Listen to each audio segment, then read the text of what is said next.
하루에 한 번씩 거쳐야 되는 거니까. 자, 이제 309페이지에 보시면은 그 법인세 기간 내 배분이라는 게 있어요. 우리가 이제 기간 간 배분만 한다고 해서 그게 정확하게 수익 비용에 적절한 대응이 안 돼요, 실제로는. 그래서 이제 어제 얘기했던 건 뭐랬냐면 이걸 얘기한 거죠. 자, 이제 회계이익이라고 하는 게 있는데, 자, 회계이익에다가 어떤 금액을 더하고 어떤 금액을 빼게 되면 이게 이제 과세소득이 된다 그랬어요. 이렇게 과세소득이 된다고 그랬죠. 어제 이제 강의를 들으셨을 때는 이런 게 있다는 것만 그냥 이해하셨으면 그걸로 된 거예요. 이걸 가지고 뭐 이 구체적인 예가 뭐다 이런 건 아실 필요 없어요. 그건 다 세법에서 다 하는 거니까. 그러면 이렇게 더하거나 뺀 게 있을 때 나중에 지금 더한 금액은 나중에 언젠가는 마이너스가 되고 지금 뺀 거는 언젠가는 플러스가 되는 게 있었어요. 이거를 이제 일시적 차이라고 하고 나중에 마이너스 하는 걸 차감할 일시적 차이. 그 다음에 나중에 더하는 걸 가산할 일시적 차이 이렇게 됐죠. 그래서 차감할 일시적 차이에 대해서는 이연법인 자산을 계산하고 가산할 일시적 차이에 대해서는 이연법인세 부채를 계산한 거야. 그리고 표시할 때는 두 개를 네팅해서 그냥 한 줄로만 표시하는 거예요. 이렇게. 자, 그러면 이제 어제 이연법인세 회계를 한 이유는 수익비용에 적절한 대응 때문에 한 거라고요. 그런데 이 이연법인세 회계만을 가지고는 수익비용에 적절한 대응이 실제로 안 돼요. 그래서 뭐가 필요한 거냐면 우리가 기간 내 배분이라는 게 필요하죠. 객관식에서는 이 기간 내 배분까지 시험에 문제를 내는데, 자, 309페이지에 보시면 1번의 의의가 있는데, 자, 우리가 예를 들어서 예를 들었죠. 첫 번째 문단에 보시면 이렇게 되죠. 법인세법은 순자산 증가세에 따라 과세소득을 산정하기 때문에 당기순이익 이외의 원인으로 순자산이 증가하는 경우에도 과세소득이 증가할 수 있다. 이렇게 돼 있어요. 거기 밑에 예를 들어놨는데, 두 번째 문단에 예를 들어놨는데, 자, A라는 회사가 이렇게 돼 있다고 그러죠. 자, A라는 회사와 B라는 회사가 있는데, 자, 두 회사의 회계이익이 이렇게 있었어요. 회계이익이 얼마씩 있었냐면은, A라는 회사의 회계이익은 10,000원이고, B라는 회사의 회계이익도 10,000원이었죠. 이렇게 두 개가 있었어요. 자, 그런데 A라는 회사는 뭘 했냐면, 자기 주식을 처분해서, 자기 주식을 처분했기 때문에 자기 주식 처분이익이라는 게 10,000원 있었어요. 자기 주식 처분이익. 이 자기 주식 처분이익을 재무회계에서는 기업회계 중에서 어디다 표시하냐면 자본항목에다 직접 표시한다고요. 당기손익에 표시하지 않고. 하지만 세법에서는 이 자기 주식 처분이익을 뭘로 보냐면은 세금을 내야 될 수익이라고 봐요. 이걸 입금이라고 본다고요. 그래서 이거를 세금을 내야 돼요. 그래서 이 A라는 회사는 뭐라고 해야 되냐면 여기다가 자기 주식 처분이익이 이렇게 있으면 자기 주식 처분이익을 10원을 더해서 합쳐서 20원을 과세소득이라고 얘기해야 된다는 얘기예요. 이렇게. 자, 그러면 이제 세금을 낼 때 어떻게 냈냐면은, 자, A라는 회사는 지금 자기 수익 처분이 있기 때문에 세금을 내야 될 소득이 20원이에요. 요 20원에 대해서 세금을 내야 되는 거니까 이게 30%를 곱하게 되면 얼마냐면 6원의 세금을 낼 거 아니겠어요, 이렇게. 그런데 B라는 회사는 자기 수익 처분이익이 없기 때문에 요거에 대해서 세금을 내면 되는 거니까 요에 대해서 30% 세금을 내게 되면 3원만의 세금을 내면 된다고요, 이렇게. 자, 그러면 이 두 회사의 회계처를 이제 비교해 보면 이렇게 되죠. 자, 이제 A라는 회사는 뭐가 되어 있냐면은 지금 이제 일시적 차이라는 건 하나도 없이 그냥 계산하는 거니까 A라는 회사는 이제 납부할법인세가 이렇게 있을 거예요. 자, 미지급법인세라고 이렇게 겠죠. 자, 단기법인세를 계산해 보니까 단기법인세가 6원이에요. 6원, 6,000원 이렇게 됐죠. 6,000원. 이렇게. 자, 그런데 이연물 자산부채는 없어요. 자, 그런데 이 6,000원이라고 하는 금액을 단기에 내는 법인세니까 이연법인 자산부채가 없다는 이유만으로 전부 다 그냥 법인세 비용 6,000원 이렇게 회계 처리했다고 생각을 해보세요. 이렇게. 자, 그런데 B라는 기업은 어떻게 될 거냐면 B라는 기업은 납부할 법인세가 얼마냐면 3,000원이니까 요 미지급 법인세가 이게 3,000원이 되죠. 3,000원이. 자, 그럼 여기다가 뭐가 되냐면 법인세 비용이 얼마가 될 거냐면 여기 이제 3,000원이 될 거예요. 이렇게.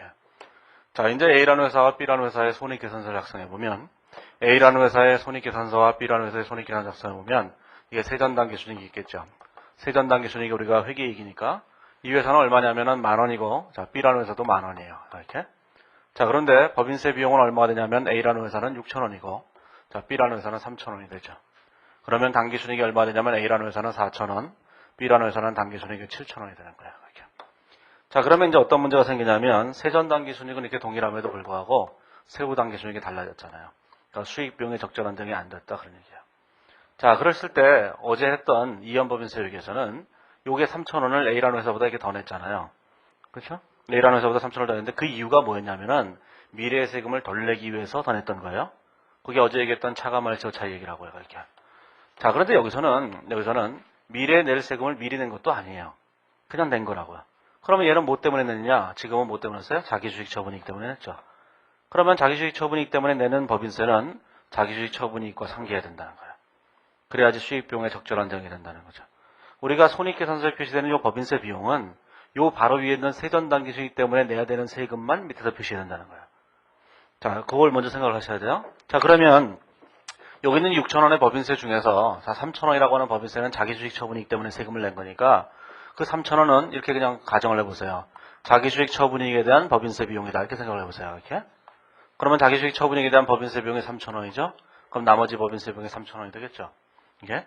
그러면 자기주식 처분이익에 대한 법인세 비용은 별도로 처리한다고 치면 법인세 비용이 이게 얼마겠어요? 이게 3,000원이 되죠. 이렇게. 그러면 요 금액이 7,000원이 돼서 세단당교수익이 같았을 때 세후당교수익도 같아지게 되는 거예요. 그렇죠? 이런 걸 우리는 뭐라고 하냐면 기간내 배분이라고 얘기하는 거예요. 자, 개념을 먼저 설명한 것이고, 자, 우리 전체적인 구조를 생각해 보시면, 자, 310페이지에 보시면, 310페이지에 보면 제일 위에, 그래서 제일 위에 가보면은 회계이익이 있는데, 회계이익이 10,000원으로 똑같으면 법인세 비용도 3,000원으로 같아야만 한다. 이렇게 써놓은 거예요. 자, 그래서 그 마지막 문단을 보시면 2번 당기법인세 기간내 배분 바로 위에 보시면 이처럼 특정 회계기간에 발생한 법인세를 발생 원인에 따라 회계이익과 자본항목으로 배분하는 회계를 법인세 기간내 배분이라고 한다. 그렇게 얘기했어요.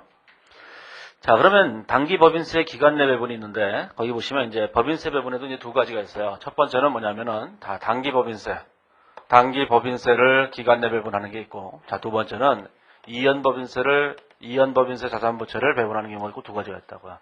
자, 요 얘기는 좀 어려운 얘기라서 뒤에 보론에다 놔놨어요. 자, 요거만 일단 했다고, 요거만. 자, 요거는 이제 당기법인세를 배분하는 건데, 요게 바로 당기법인세를 배분한 거야. 당기 납부할 법인세가 얼마야? 6,000원인데, 6,000원을 각 항목별로 이렇게 배분한 거예요. 자, 전체적인 구조를 한번 보시면, 자, 오른쪽에 가보시면은, 왼쪽을 한번 보시면, 왼쪽에 말로 쓰여져 있는데, 그거 하기 전에 오른쪽을 한번 보세요. 311페이지에 보시면. 자, 311페이지 오면 그림 19-6이 있는데, 순자산의 증가와 법인세 부담액의 배분이 있죠. 법인세 부담액이라는 게 이제 당기 법인세를 말하는 거예요. 그 당기 법인세가 있는데, 자, 이렇게 됐죠. 자, 뭐가 됐냐면은 이렇게 됐어요. 세법에서는 어떤 방법에 따라서 세금을 매기냐면은 순자산 증가설에 따라요. 순자산 증가설에 따른 거예요, 이렇게. 증가설에 따라서 계산한 거예요. 자, 순자산이라는 건 뭘 말하냐면은 순자산이란 자산에서 부채를 차감한 금액을 우리가 순자산이라고 한다고요. 그러면 다른 말로 뭘 말하냐면 자본이라고 얘기하는 거예요. 자, 그러면 자산에서 부채를 뺀 금액을 뭐라고 해요? 우리는 자본이라고 하죠, 이렇게. 자, 그런 걸 회계에서는 뭐라고 하냐면 순자산이라고 하는 거예요. 우리는 회계 원리 때 겨우 자본이 뭔지 알아냈잖아요. 자산에서 부채를 뺀 게 자본이라는 걸 겨우 알아냈죠. 그래서 이제 중급 회계로 넘어오면 사람들이 자본이 뭔지를 다 알았게 됐다고요. 근데 중급 회계를 하는 사람들이 회계 원리 갓 공부하고 올라온 사람이랑 똑같은 용어로 쓰면 이게 불쾌하잖아요. 그래서 우리는 살짝 용어를 바꿔버린 거예요. 순자산이라고. 중급 회계 이상부터는 자본이라는 표현을 잘 안 써요. 뭐라고 쓰냐면 일반적으로 순자산이라는 표현을 쓴다고요. 고급 회계 쪽에 가보면 그게 더 심해갖고 거기는 순자산 일색이에요. 처음부터까지 순자산 얘기밖에 안 해요. 그러니까 자본이라는 얘기는 거의 쓰지도 않는다고요. 그래서 순자산이라는 표현은 뭐야? 자본과 같다는 표현이에요. 이렇게 자산에서 부채를 뺀 걸 우리는 순자산이라고 하는 거예요. 자, 그러면 순자산 증가설에 따른다는 얘기는 자본이 증가하면 무조건 세금을 매긴다 그런 뜻이에요. 우리 회계에서는 자 이제 두 가지가 있잖아요. 회계에서는 자 손익거래라는 게 있고 자본거래라는 게 있고 두 가지가 있잖아요. 그렇죠? 이 자본거래 결과는 자본항목으로 직접 가는 것이지만 손익거래 결과란 일반적으로 손익계산서를 거쳐서 자본항목으로 가버리죠. 이렇게. 물론 손익계산서를 거치지 않고 가는 것들도 있어요. 기타 포괄 손익을 거쳐서 가는 것들도 있고 그냥 직접 가버리는 것들도 여러 가지가 있지만 어쨌든 간에 기본적으로는 손익계산서를 거쳐가게끔 되어 있다고요. 그렇게. 자, 그러면 우리 재무회계에서는 회계 기준에서는 요거만 단기순익으로 보는 거잖아요. 요거만 세전단기순익으로 보는 거라고요. 이렇게. 근데 세법에서는 과세속이라는 것이 세법에서 과세속이라고 하는 것은 회계에서 얘기하는 회계이익과 같은 개념이잖아요. 세법의 기준에 따라서 계산하는 이익이다 그런 뜻이에요. 그게 과세속이에요. 과세소득은 자본거래나 손익거래를 구분하지 않아요. 순자산만 증가하면 무조건 세금을 매기는 거예요. 아무튼 벌었다는 얘기죠. 그게 주주와의 관계에서 벌었던 그냥 남과 거래를 해서 벌었던 그런 거 안 따지겠다는 거예요. 자, 그래서 우리 재무회계에서 손익거래가 이만큼이고 자, 자본거래가 이만큼이 있다고 얘기한다. 자, 이렇게 하지 말고 자, 손익거래가 이만큼이 있고 그 다음에 자본거래가 이만큼 있을 거 아니겠어요? 손익거래가 훨씬 더 많겠지만 이렇게 돼 있다면 세법에서 얘기하는 거래는 세법에서 얘기하는 이 과세속에 포함되는 것은 얼만큼이냐면 한 이만큼이 되는 거예요. 이만큼이. 예? 100% 다 포함시키는 건 아니고 자본거래 중에 일부는 빼줘요. 가장 대표적인 게 주식발행 초과금 이런 것들은 빼준다고요. 근데 주식발행 초과금 말고 자기주식 처분이익은 세금을 내라고 한다고. 자, 그래서 세금을 내야 되는 것도 있고 안 내야 되는 것도 있어요. 여기서는 이 세금을 내야 되는 거에 대한 얘기를 하는 거예요. 이렇게. 자, 그러면 순자산이 증가하면 무조건 세금을 내야 되죠. 자, 그러면 자, 거기 보시면 이제 뭐가 되냐면 이렇게 돼 있어요. 거기 311페이지에 가보시면 311페이지에 가면 순자산을 증감한 원인이 두 가지가 있다는 거예요. 하나는 기타 자본 항목 때문에 증감하는 게 있고 또 하나는 단기순이익 때문에 증감하는 게 있고 두 가지가 있어요. 이게 자, 그러면 이게 뭐가 되냐면 자, 순자산이 이렇게 증감했죠. 순자산이 이렇게 증감하게 되는 원인이 있는데 요게 기타 자본 항목 때문에 증감하는 게 있고 자본 항목 때문에 자, 또 하나는 뭐냐면 단기순이익 때문에 증감하는 게 있다 그런 얘기야. 그러면 자, 기타 자본 항목으로 증감한 금액이 예를 들어서 세전 금액이 100원이 있었다고 생각해보세요. 둘 다. 이렇게. 자, 그러면 여기서 세금을 내야 되죠. 자, 세금을 내야 되는 거야. 자, 세율이 30%라고 하면 30원의 세금을 내겠죠. 각각. 그렇죠? 과세소득이 얼마냐면 지금 200원이다 이런 얘기예요. 200원에 대해서 세금을 30%를 곱하면 60원의 세금을 내야 되는데 그중에서 30원은 기타 자본 항목 때문에 내는 거고 나머지 30원은 단기수익 때문에 내는 거예요. 이거는 좀 아까 얘기했던 자기수익 처분이라고 생각하시면 돼요. 자, 이렇게 세금을 내는데 그러면 세후 금액이 있겠죠. 자, 세후 금액이 얼마냐면 여기 70원이고 여기 70원이 이렇게 되는 거예요. 이렇게. 자, 이렇게 돼 있을 때 어떤 항목이 됐든지 간에 재무상태표에 표시할 때는 무조건 세후 금액으로 표시를 해야 돼요. 요게 재무상태표에 표시되는 금액이에요. 재무상태표에 표시되는 금액은 언제나 뭐가 돼요? 세후 금액으로 표시하는 거예요. 예외 없이. 자, 그런데 손익계산서에 표시할 때는 어떻게 표시하냐면 세전 금액과 세후 금액과 법인세 효과를 따로따로 공시를 해요. 그래서 이게 이제 손익계산서에 나타난 거잖아요. 단기순이익이. 손익계산서에 나타나는 이들 항목들은 항상 따로따로 표시를 해줘야 돼요. 세전 금액, 법인세 효과, 세후 금액 이렇게 나눠서 표시를 해야 돼요. 이렇게 나눠서 표시하는 것이 손익계산서. 재무상태표는 그냥 네팅해서 한 줄로만 표시하는 거예요. 이게. 그래서 이제 우리가 손익계산서가 어떻게 되냐면은, 자, 손익계산서가 이렇게 되는 거죠. 자, 손익계산서가 제일 위에 어떻게 되냐면, 제일 위에 세전당기순이익이 이렇게 있는 거예요. 세전당기순이익이 얼마 이렇게 있는 거예요. 이렇게. 여기다가, 자, 법인세 비용이라는 걸 이렇게 차감하게 되면, 뭐가 되냐면은, 요 마지막으로 당기순이익이다. 이렇게 써지게 되는 거예요. 이렇게. 자, 만약에 이거 포괄손익계산서라면, 자, 그 밑에 뭐가 있겠어요? 기타 포괄손익이 있겠죠. 이렇게. 그렇죠? 기타 포괄손익. 그럼 이 기타 포괄손익에 포함되는 항목들도 전부 다 세후 금액으로 표시를 해줘야 돼요. 예? 자, 그러면 이 기타 포괄손익에 있는 항목들은 손익계산서 항목인데 왜 별도로 표시하지 않나라는 건데 별도로 표시해도 되고 그냥 네팅해도 되고 그거는 원하는 대로 하시면 돼요. 자, 그래서 이제 거기 보시면 뭐라고 되어 있냐면 311페이지에 보시면 거기 그림 19-6 바로 밑에 보면 한편 순자산의 증감액 중 기타 포괄손익에 해당하는 항목들과 관련된 법인세는 포괄손익계산서에 다음 중 하나의 방법으로 표시한다. 과자를 빼보시고 다음 중 하나의 방법으로 표시한다 이렇게 됐어요. 자, 동그라미 1번에 보면 관련 법인세 효과를 차감한 순액으로 표시해도 되고 동그라미 2번에 보면 기타 포괄손익의 구성요소와 관련된 법인세 효과 반영전 금액으로 표시하고 각 항목들과 관련된 법인세 효과는 단일 금액으로 합산해서 표시해도 된다. 이렇게 돼 있어요. 자, 예를 들어서 기타 포괄손익에 우리가 여태까지 공부한 게 몇 개 있잖아요. 하나가 재평가잉여금, 자, 또 하나가 재평가잉여금이죠. 재평가잉여금 이렇게 되는 거예요. 이렇게 잉여금. 자, 또 하나가 뭐가 있어요? 매도가는 금융자산 평가익. 자, 매도가는 금융자산 평가익이 이렇게 있었다고 생각해보세요. 평가익이. 자, 그러면 요게 100원이고 요게 100원이에요. 이렇게. 자, 요거에 대해서도 법인세 효과를 계산해야 돼요. 전부 다. 자, 거기까지 얘기하면 굉장히 어려운 얘기가 되니까 그냥 계산한다고 생각하세요. 세금을 내야만 된다. 그런 생각 끝냈어요. 자, 그러면 요게 대해서 세금을 내게 되면 60원의 세금을 내야 되죠. 요게 30원, 요게 30원 이렇게 되는 거니까 얘를 포괄손익계산서 표시할 때 이렇게 써놓고 여기다가 기타 포괄손익에 대한 법인세 효과 이래갖고 요걸 별도로 이렇게 60원 이렇게 표시를 해도 되고 아예 처음부터 표시할 때부터 재평가잉여금을 세후 금액으로 70원 매도가는 금융자산 평가익 70원 이렇게 표시해도 된다 그런 얘기예요. 이 두 가지 방법 중에 회사는 한 가지 방법을 선택하는 거예요. 어떤 방법으로 해도 상관이 없어요. 이게 표시 방법은. 자, 그래서 311페이지에 오면, 자, 동그라미 1번이 관련 법인세 효과를 차감한 순액으로 표시한다 그러면 저 오른쪽 형식으로 표시한 거고, 그 다음에 동그라미 2번이 왼쪽 방식으로 표시한 거예요. 자, 그래서 이제 그렇게 두 가지 방법으로 표시할 수 있다는 것인데, 이에 대해서는, 보론을 참조하라 그 말이죠. 갑주 20번에. 보론을 참조하라 했으니까, 그건 나중에 공부하셔도 돼요. 객관식에서는 그런 거 안 나와요, 이게.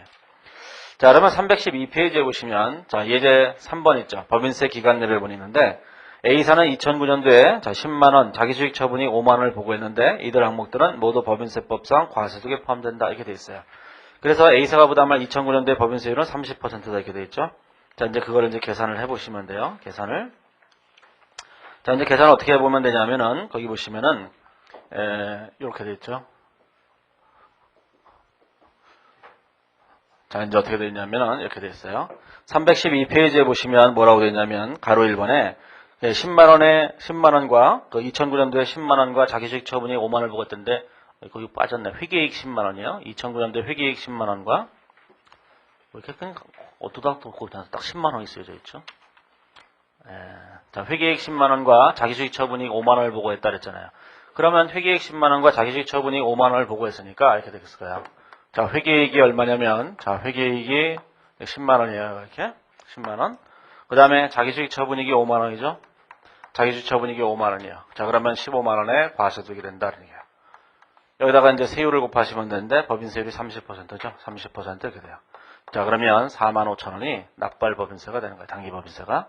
자, 그런데 이 법인세 중에서, 자, 30%에 해당하는 금액은, 자, 30원에 해당하는 건 회계이익 때문이죠. 그 다음에 나머지 15,000원에 해당하는 건 자기수익 처분이익 때문이에요. 이렇게. 이걸 회계 처리할 때 이렇게 하시면 돼요. 여기다가, 자, 미지급 법인세라고 하는 금액을 45원을 쓰고, 이 중에서 자기수익 처분이익 때문에 내야 되는 법인세는 여기다가 자기수익 처분이익 15원 이렇게 쓰는 거예요. 이렇게. 그 다음에 나머지 30원은 뭐라고 쓰냐면 법인세 비용 이렇게 쓰는 거죠. 법인세 비용 이렇게 쓰는 거예요. 이렇게. 자, 그러면 얘를 우리가 손익계산서에 공시할 때 어떻게 공시하냐면 이렇게 공시해요. 자, 손익계산서에 공시할 때, 자, 손익계산서에서는 뭐가 되냐면은 여기다가 이제 세전단계 손익이 있겠죠. 자, 세전단계 손익이 얼마냐면 100원이에요. 이렇게. 그 밑에다가 자, 법인세 비용을 쓰는데 30원을 쓰죠. 그러면 이게 얼마 되냐면 70원이라는 금액이 단기 손익이 될 거예요. 이렇게. 자, 얘를 이제 재무상태표에 표시를 해야 되는데, 자, 재무상태표에 이렇게 표시를 해보세요. 자, 재무상태표에 자본 항목에 표시를 해야 될 거 아니겠어요? 자본에 표시할 때, 자, 이 금액은 어디로 오겠어요? 이 금액은 이익잉여금으로 오겠죠. 그죠? 그래서 이익잉여금은 70원 이렇게 되는 거 아니겠어요? 이렇게? 집합손익계정을 마감되면 걔가 이익잉여금으로 오잖아요. 그래서 2월 이익잉여금이 70원 이렇게 기록되는 거예요. 그 다음에 여기 있는 자기수익 처분이익이 있었잖아요. 자기수익 처분이익이. 자기수익 처분이익이 5만원이 있었는데 요 자기수익 처분이익에 대해서 납부할 법인세를 자기수익 처분이익이라고 쓴다고요. 그러면 여기다가 표시될 자기수익 처분이익은 얼마라고 표시되는 거냐면은 35,000원이라고 이렇게 표시가 되는 거예요. 이렇게. 이 35,000원이 뭐예요? 자기수익 처분이익 5만원에다가 15,000원의 법인세를 빼게 되면 35,000원이 되잖아요. 그래서 이렇게 공시가 돼야 되는 거예요. 그럼 우리가 이제 다른 책들에서 공부했던 건 다 사기예요. 알고 보면. 예? 우리가 매도가는 금융자산에서 평가손익 회계 처리 그따위로 하면 안 된다고요. 왜냐면 거기에 보면 법인세과가 다 들어가면은 아주 머리 아파요. 이게. 그래서 뒤에 가보면 보론 같은데, 보론 같은데 보면은 이 325페이지 오면 거기 보시면 해답 같은 데 있잖아요. 해답 같은데. 해답 같은데 보면은 거기 그 잠깐만 보시면 325페이지 오면은 해답 1번에 그 회계 처리를 보세요. 그러면 2009년 12월 31일 날 차변에 매도하는 금융자산, 대변에 매도하는 금융자산 평가액 이러고 끝났었잖아요. 그때는. 여기서 뭘 해야 되냐면 거기에 대한 법인세 효과를 계산해야 된다고요. 그래서 차변에 매도하는 금융자산 평가액, 대변에 이연 법인세 부채 이렇게 회계 처리를 해야 돼요. 이걸 여기 계신 분들이 아느냐? 몰라요. 세법을 공부한 다음에 해야 된다는 얘기예요. 예? 그래서 세법을 이것을 우리는 뭐라고 하냐면 이연 법인세 자산부채 배분이라고 하는 거예요. 아까 얘기했죠? 기간 내 배분을 할 때 두 가지가 있다 그랬잖아요. 자, 기간 내 배분할 때 단기 법인세를 배분하는 게 본문에 있었던 거예요. 이연 법인세를 배분하는 게 바로 거기 있는 거예요. 보론에. 얘는 세법에 대한 깊이 있는 지식이 필요하다고요. 이게. 그 세법에 대한 깊이 있는 지식을 모르면 뭔 얘기인지 잘 몰라요. 무슨 뜻을 말하는 건지. 자, 그래서 요거에 대해서는 강의하지 않는 거예요. 거기에다가 재분류조정까지 하려는 날이면 아주 큰일이죠. 이게. 겨우 해냈어요. 이게 재분류조정까지 하는 게 복잡하잖아요. 이게. 그 기업회계준서 1001호 재무제표 표시에는 재분류조정에 대한 설명이 되어 있다 그랬잖아요. 재분류조정에 대한 설명이 되어 있는데 법인세 효과까지 고려하고 있어요. 거기서는. 왜냐하면 법인세 효과를 고려해야 되니까 반드시. 하지만 걱정할 필요는 없어요. 우리는 대부분의 경우 법인세가 없다고 하고 문제를 내요. 그리고 이연 법인세계 문제를 낼 때만 여기 와서 법인세 효과가 있으면 이렇게 문제를 낸다고요. 이게. 그래서 이 얘기는 나중에 법인세를 좀 더 공부하시고 난 다음에 하시는 게 가장 좋아요. 안 그러면 어려우니까. 그래서 여기서는 그냥 간단하게 이 두 가지만 할 줄 아시면 돼요. 일단 법인세 기간간 배분하고 여기는 자기수익 처분이익 같은 항목에다 배분한다는 거죠. 여태까지 객관식 시험에서는 이 기간 내 배분에서 자기수익 처분이익을 제외하고 문제를 냈던 적이 없어요. 자기수익 처분이익이 가장 유명한 애예요. 여기서. 예? 이 바닥에 소녀시대예요. 예? 예? 자, 그래서 이 법인 세계를 뭐 제가 더 깊이 있게 얘기하면 할수록 여기 처음 들으시는 분들은 거의 미쳐갈 거예요. 무슨 얘기인지도 못 알아들으면서. 그래서 여기까지만 하고 끝내고 나중에 꼭 복습을 하실 때는 그냥 이런 것만 하세요. 그냥 여기다 뭐도 할까 뭐 할까 이러지 말고 그냥 간단하게 논리적으로 이런 거구나 라는 것만 이해하시고 그리고 나서 끝낸 다음에 나중에 세법을 공부하고 나서 그러고 난 다음에 다시 보세요. 그러고 나면 이 얘기가 무슨 얘기인지 아주 간단해요. 네? 누구나 다 풀 수 있는 문제가 된다고 그때가 되면. 그래서 너무 안 되는 거를 그냥 붙들고 하시려고 하지 마세요. 자, 이제 우리는 뭘 해야 되냐면은 자, 뒤로 넘어가 보시면 이제 그 회계 변경과 오류 수정이 있어요. 자, 20장에 보면 회계 변경과 오류 수정이 있는데 자, 회계 변경은 뭐고 오류 수정은 뭔지 이제 생각을 해 보셔야 돼요. 자, 이제 회계 변경은 뭔가 이런 생각을 해 보죠.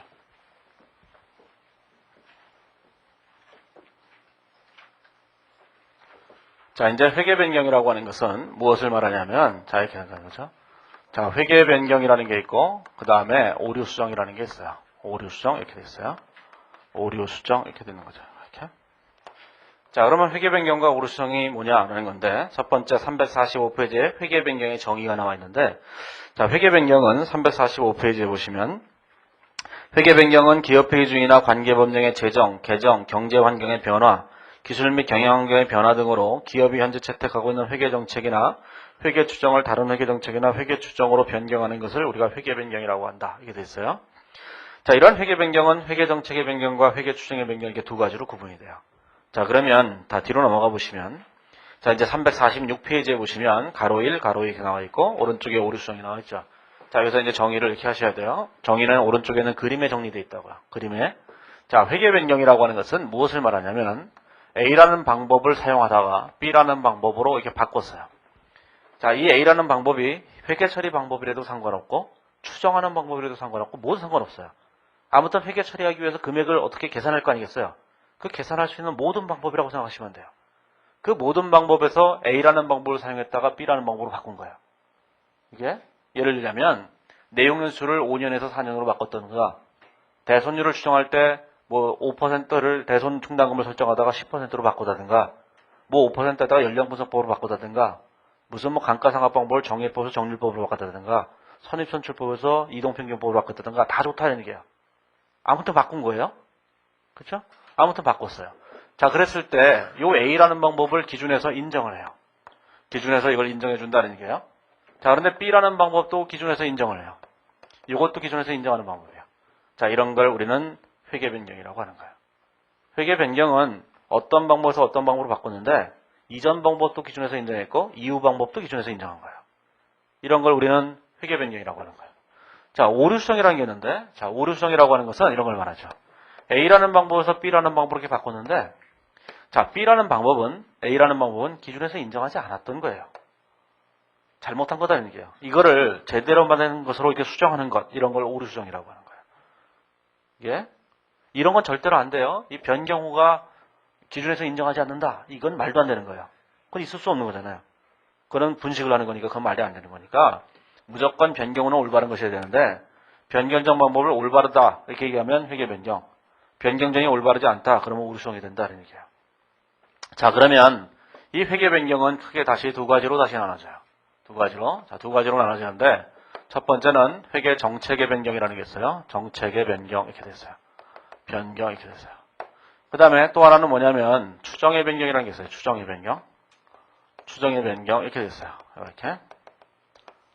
자, 그러면 정책의 변경과 추정의 변경 이게 두 가지가 있는데 자, 정책의 변경이라는 건 뭐냐면은 A라는 방법에서 B라는 방법으로 바꿨잖아요. 이렇게.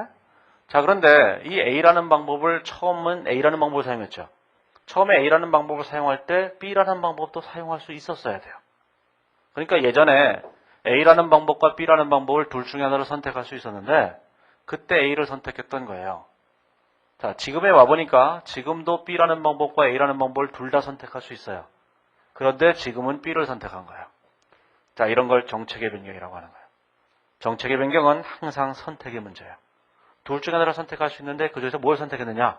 옛날에 A를 선택했다가 지금은 B를 선택할 때. 이런 걸 우리는 뭐라고 하냐면 정책의 변경이라고 한다는 얘기예요.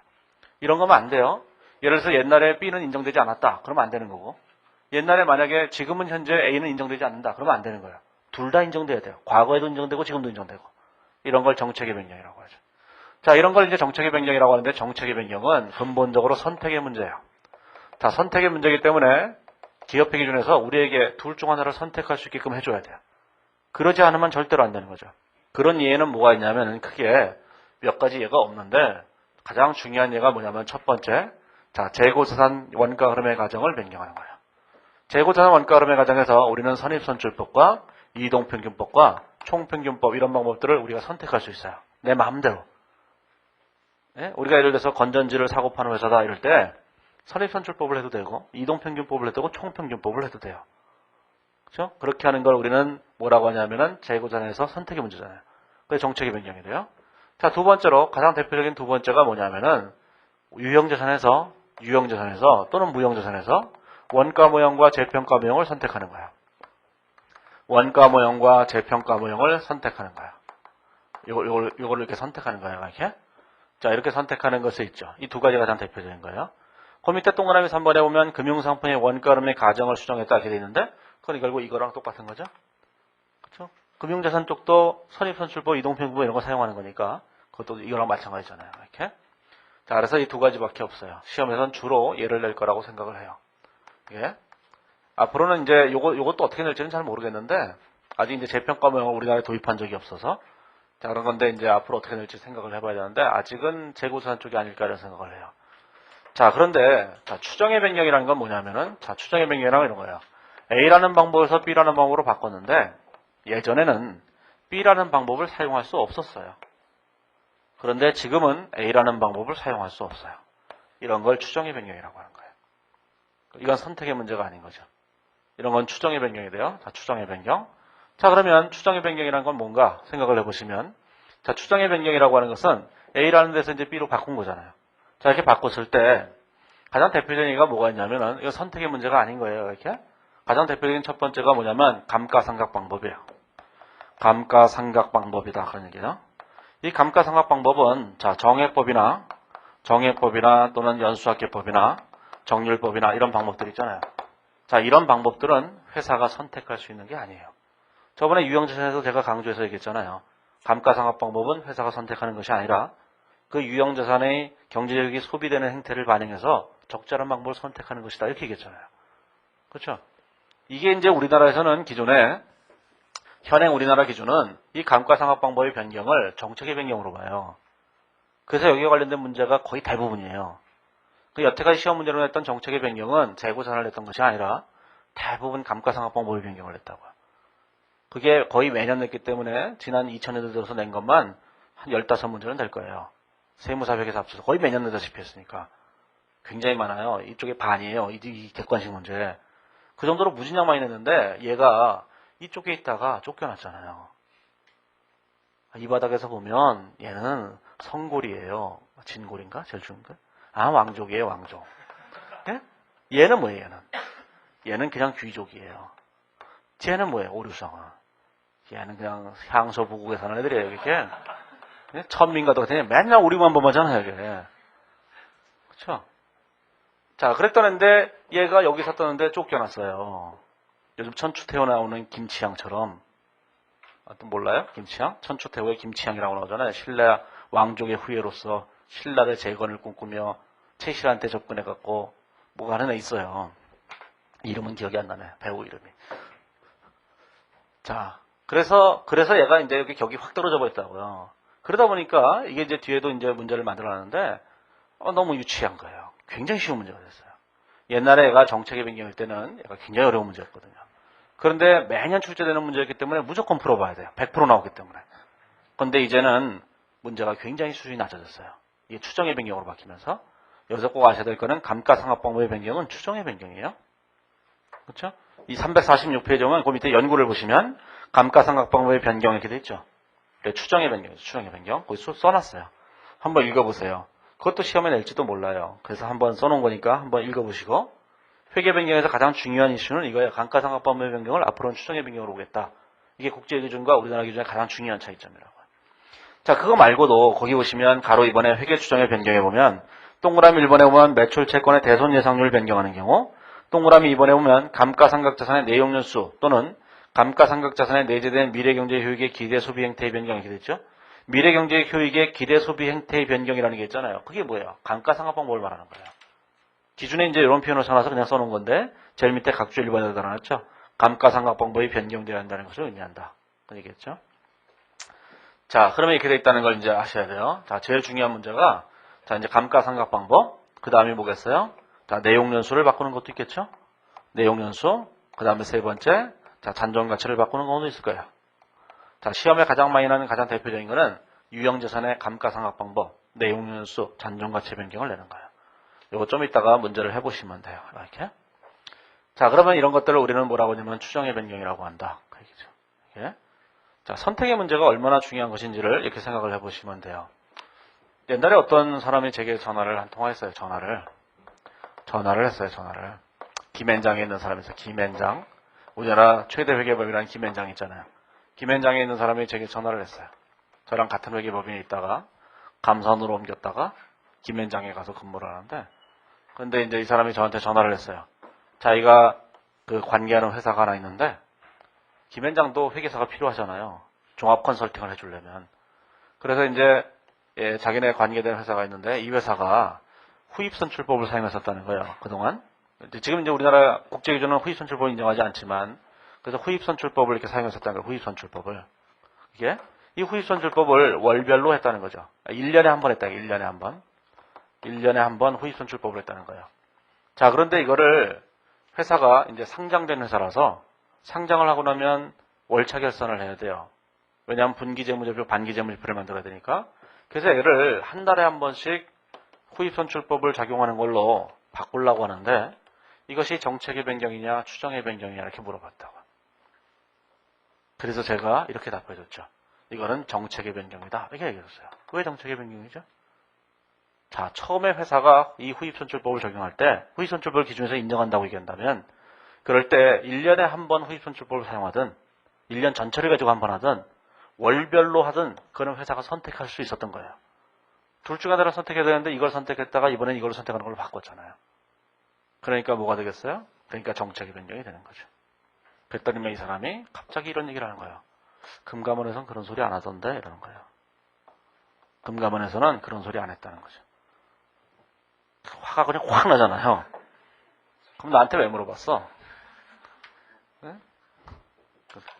금감원에서 그래서 내가 아니 그럼 나한테 왜 묻냐고 근거에서 시키는 대로 하면 되지. 누구 시험하는 것도 아니고. 그랬더니만 그러는 거예요. 그런데 나중에 세월이 한참 지난 후에 이 사람이 와서 또 한 달쯤 후에 또 나한테 물어봤어요. 저한테 또 전화를 했어요. 전화를 해서 또 물어봤어요. 이거에 대해서 이제 회계 정책의 변경으로 회계 처리를 했는데 이러면서 또 물어봤다고요. 그 제가 그랬어요. 아니 그때 금감원에서 정책의 변경이라고 아니라고 나왔다면서 왜 그렇게 했냐고 그랬더니만 글쎄 전화를 했더니만 정책의 변경이 아니라 그러더니 문서로 보내달라 그러니까 문서에는 정책의 변경이라고 왔다는 거예요. 자, 여기서 우리는 하나의 교훈을 얻어야 돼요. 교훈, 어떤 교훈이나 자, 전화로 모든 걸 해결하려고 그러면 안 된다는 거예요. 예? 여기서 이제 그 세무사 공부하시는 분들도 있고 자, 회계사 공부하시는 분들도 있고 다 있잖아요. 뭘 하든지 간에 뭐든지 다 문서화해야 돼요. 이거는 이제 세상 살아가면서 다 문서화해야 돼요. 문서화하지 않으면 안 돼요. 뭐든지. 금감원이나 이런 데 전화 걸어서 딱 물어보면 이렇게 회계 처리 됩니까? 그러면 뭐 그렇게 하시든가요? 뭐 이런다고요. 왜 그래요? 바빠 죽겠는데 웬 사람이 전화해갖고 하는데 뭐라 그러겠어요. 그러면 거기다가 한마디만 하면 돼요. 아, 지금 답변해 주신 분이 누구시죠? 지금 녹음하고 있습니다. 그러면 얘기가 달라져요. 이게 뭐 이렇게 뭐 협박까지 할 필요는 없는 거지만 사회생활을 하다 보면은 이거 전화로 그냥 해결하려는 사람들이 있어요. 그럼 이제 뭐 세상 물정 잘 모를 수도 있고 사실은 이제 갓 합격하고 이러면은 아직 사회 경험이 별로 없잖아요. 있으신 분들도 있지만 그러면 이제 처음에는 전화 그러면 됐네 전화해서 해도 된대 이러고 딱 끊어버린다고 이게. 그러면 나중에 문제가 됐을 때 뭐라고 했어요? 그때 전화를 했거든요. 전화는 누가 받았어 그러면 모르죠 아무도. 그렇잖아요. 그러니까 얘기가 안 된다고요. 그러니까 실무에서 하실 때는 나중에 실무에서 꼭 하실 때는 뭐 세금 문제도 그렇고 회계적인 문제도 그렇고 뭐든지 다 판단할 때는 다 질의를 해야 돼요. 질의할 때 전화로 하지 말고 무조건 문서로 해야 돼요. 문서로. 그럼 문서로 공식 문서가 올 거 아니겠어요? 그러면 그 공식 문서로 오면 그 공식 문서를 가지고 회계 처리하든지 공식 문서를 가지고 세금을 내면 되는 거예요. 애매한 게 있으면 절대로 전화로 하면 안 돼요. 해보세요. 이게 큰일 나요. 이게 나중에 집 팔아야 될지도 몰라요. 자, 어찌됐든 간에 자, 이게 이제 얘기 말씀드린 건 뭐예요? 선택의 문제가 뭐예요? 선택의 문제가 뭐예요? 그게 정책의 변경이다. 그 얘기예요. 자, 우리가 시험 볼 때는 이 두 가지 정도밖에 없기 때문에 복잡하게 생각할 것도 없어요. 이 두 가지를 빼고는 전부 다 추정의 변경이다 이렇게 생각하시면 그냥 간단한 거니까. 자, 그런데 자, 오류수정 있죠. 자, 오류수정이라고 하는 것은 뭐냐면 회사가 잘못된 회계 처리를 한 거예요. 어떻게 했느냐? 이건 모르죠. 그럼 우리가 어떻게 알겠어요? 그래서 문제에서 자세하게 주어져요. 어떤 잘못을 저질렀는지 다 죄를 낱낱이 밝혀줘요. 자, 그러면 이거를 우리가 올바른 것으로 수정해야 되는 거예요. 그럼 이 올바른 것은 어떻게 되느냐? 안 가르쳐줘요. 이 올바른 것은 어떻게 되느냐? 다른 챕터에 나오죠. 그렇죠? 예를 들어서 회사가 주식 보상 기준 거래에 대해서 회계 처리했는데 회사가 개판으로 해놓은 거예요. 그러면 이제 우리가 주식 기준 보상 거래에 대한 챕터를 공부하면서 이걸 생각해야 되는 거죠. 아, 이렇게 회계 처리해야 되는구나. 그러면 얘를 이렇게 수정해야 되는 거예요. 그렇죠? 자, 그게 오류 수정이에요. 자, 오류 수정은 이제 뒤쪽에서 얘기할 테니까 이걸 이해하시겠죠? 자, 먼저 정책의 변경과 추정의 변경 얘기를 먼저 하고 그 다음에 오류 수정에 대한 얘기를 할 거예요. 오류 수정이 훨씬 더 어려워요. 왜냐하면 오류 수정은 다양하거든요. 오류 수정은 회사가 무슨 오류를 보는지 우리가 알 수가 없잖아요. 출제자가 그냥 자기 마음대로 내는 거예요. 이런 오류, 이런 오류, 이런 오류, 이런 오류가 있기 때문에 이거를 올바른 것으로 수정하려는 게 훨씬 더 어렵죠. 그렇다고 해서 이 오류 수정을 굉장히 어려운 걸 내지도 않아요. 그냥 단순하게 감가상각을 잘못했다거나 뭐 이런 식으로 내기 때문에 굉장히 어려운 걸 출제하는 것도 아니에요. 그럼에도 불구하고 오류 수정은 우리에게 항상 어려운 얘기가 돼요. 자, 시험에서는 예전에는 회계 변경 한 문제, 오류 수정 한 문제 이렇게 냈어요. 이게 일반적으로 여기 한 문제, 여기 한 문제 이렇게 냈는데 앞으로는 오류 수정이 더 많아지지 않을까 이런 생각이 들어요. 왜냐하면 회계 변경에서 별로 낼 만한 게 없거든요. 전후의 감가상각 방법이 사라진 다음부터. 하지만 감가상각 방법을 변경하는 건 여전히 중요한 주제예요. 그래서 그거는 뒤에 이제 예제도 해보시고 뒤에 객관식 문제도 잠깐 해보시면 어떻게 되는지 아실 거예요. 자, 그러면 거기 보시면 347페이지에 보시면 거기 그림 20-1이 있어요. 20-1에 이제 정리를 해놨는데 정리를 보시면 거기 20-1에 이렇게 됐죠. 기업회의 준에서 이전의 방법을 인정하는가? 예, 아니요 이렇게 됐죠. 이전의 방법을 인정하지 않으면 오류 수정이 된다. 그런 얘기고 이전의 방법을 인정하면 우리가 정책의 변경이든 추정의 변경이 되는데 이때 선택적 적용을 할 수 있나? 할 수 있다. 그러면 정책의 변경. 할 수 없다. 그러면 추정의 변경. 이렇게 된다는 거예요. 자, 뒤로 넘어가 보시면 자, 이제 회계 처리 방법이 있어요. 자, 어떠한 회계 처리를 할 것인가? 자, 회계 처리 방법이 있어요. 자, 이제 회계 처리 방법에 대해서 이제 얘기를 해야 되는데 자, 이제 우리가 이제 그 정책의 변경과 추정의 변경과 오류 수정과 이 세 가지가 있잖아요. 그 세 가지의 회계 처리 방법은 크게 세 가지로 나눠지는데 첫 번째가 소급법이라는 방법이 있어요. 소급법이라는 방법이 하나 있고 자, 두 번째가 단기 일괄 처리법이라는 게 있어요. 단기 일괄 처리법 이렇게 했어요. 처리법. 자, 그 다음에 세 번째가 뭐냐면 전진법이라고 하는 이 세 가지 방법이 있어요. 자, 회계 이론적으로는 뭐냐면은 이 세 가지 방법을 모두 적용할 수 있는 것은 뭐밖에 없냐면은 정책의 변경밖에 없어요. 정책의 변경만 세 가지 방법을 다 적용할 수 있다고. 그러면 소급법이라고 하는 것은 과거로 돌아가서 과거를 다 뜯어고치는 거예요.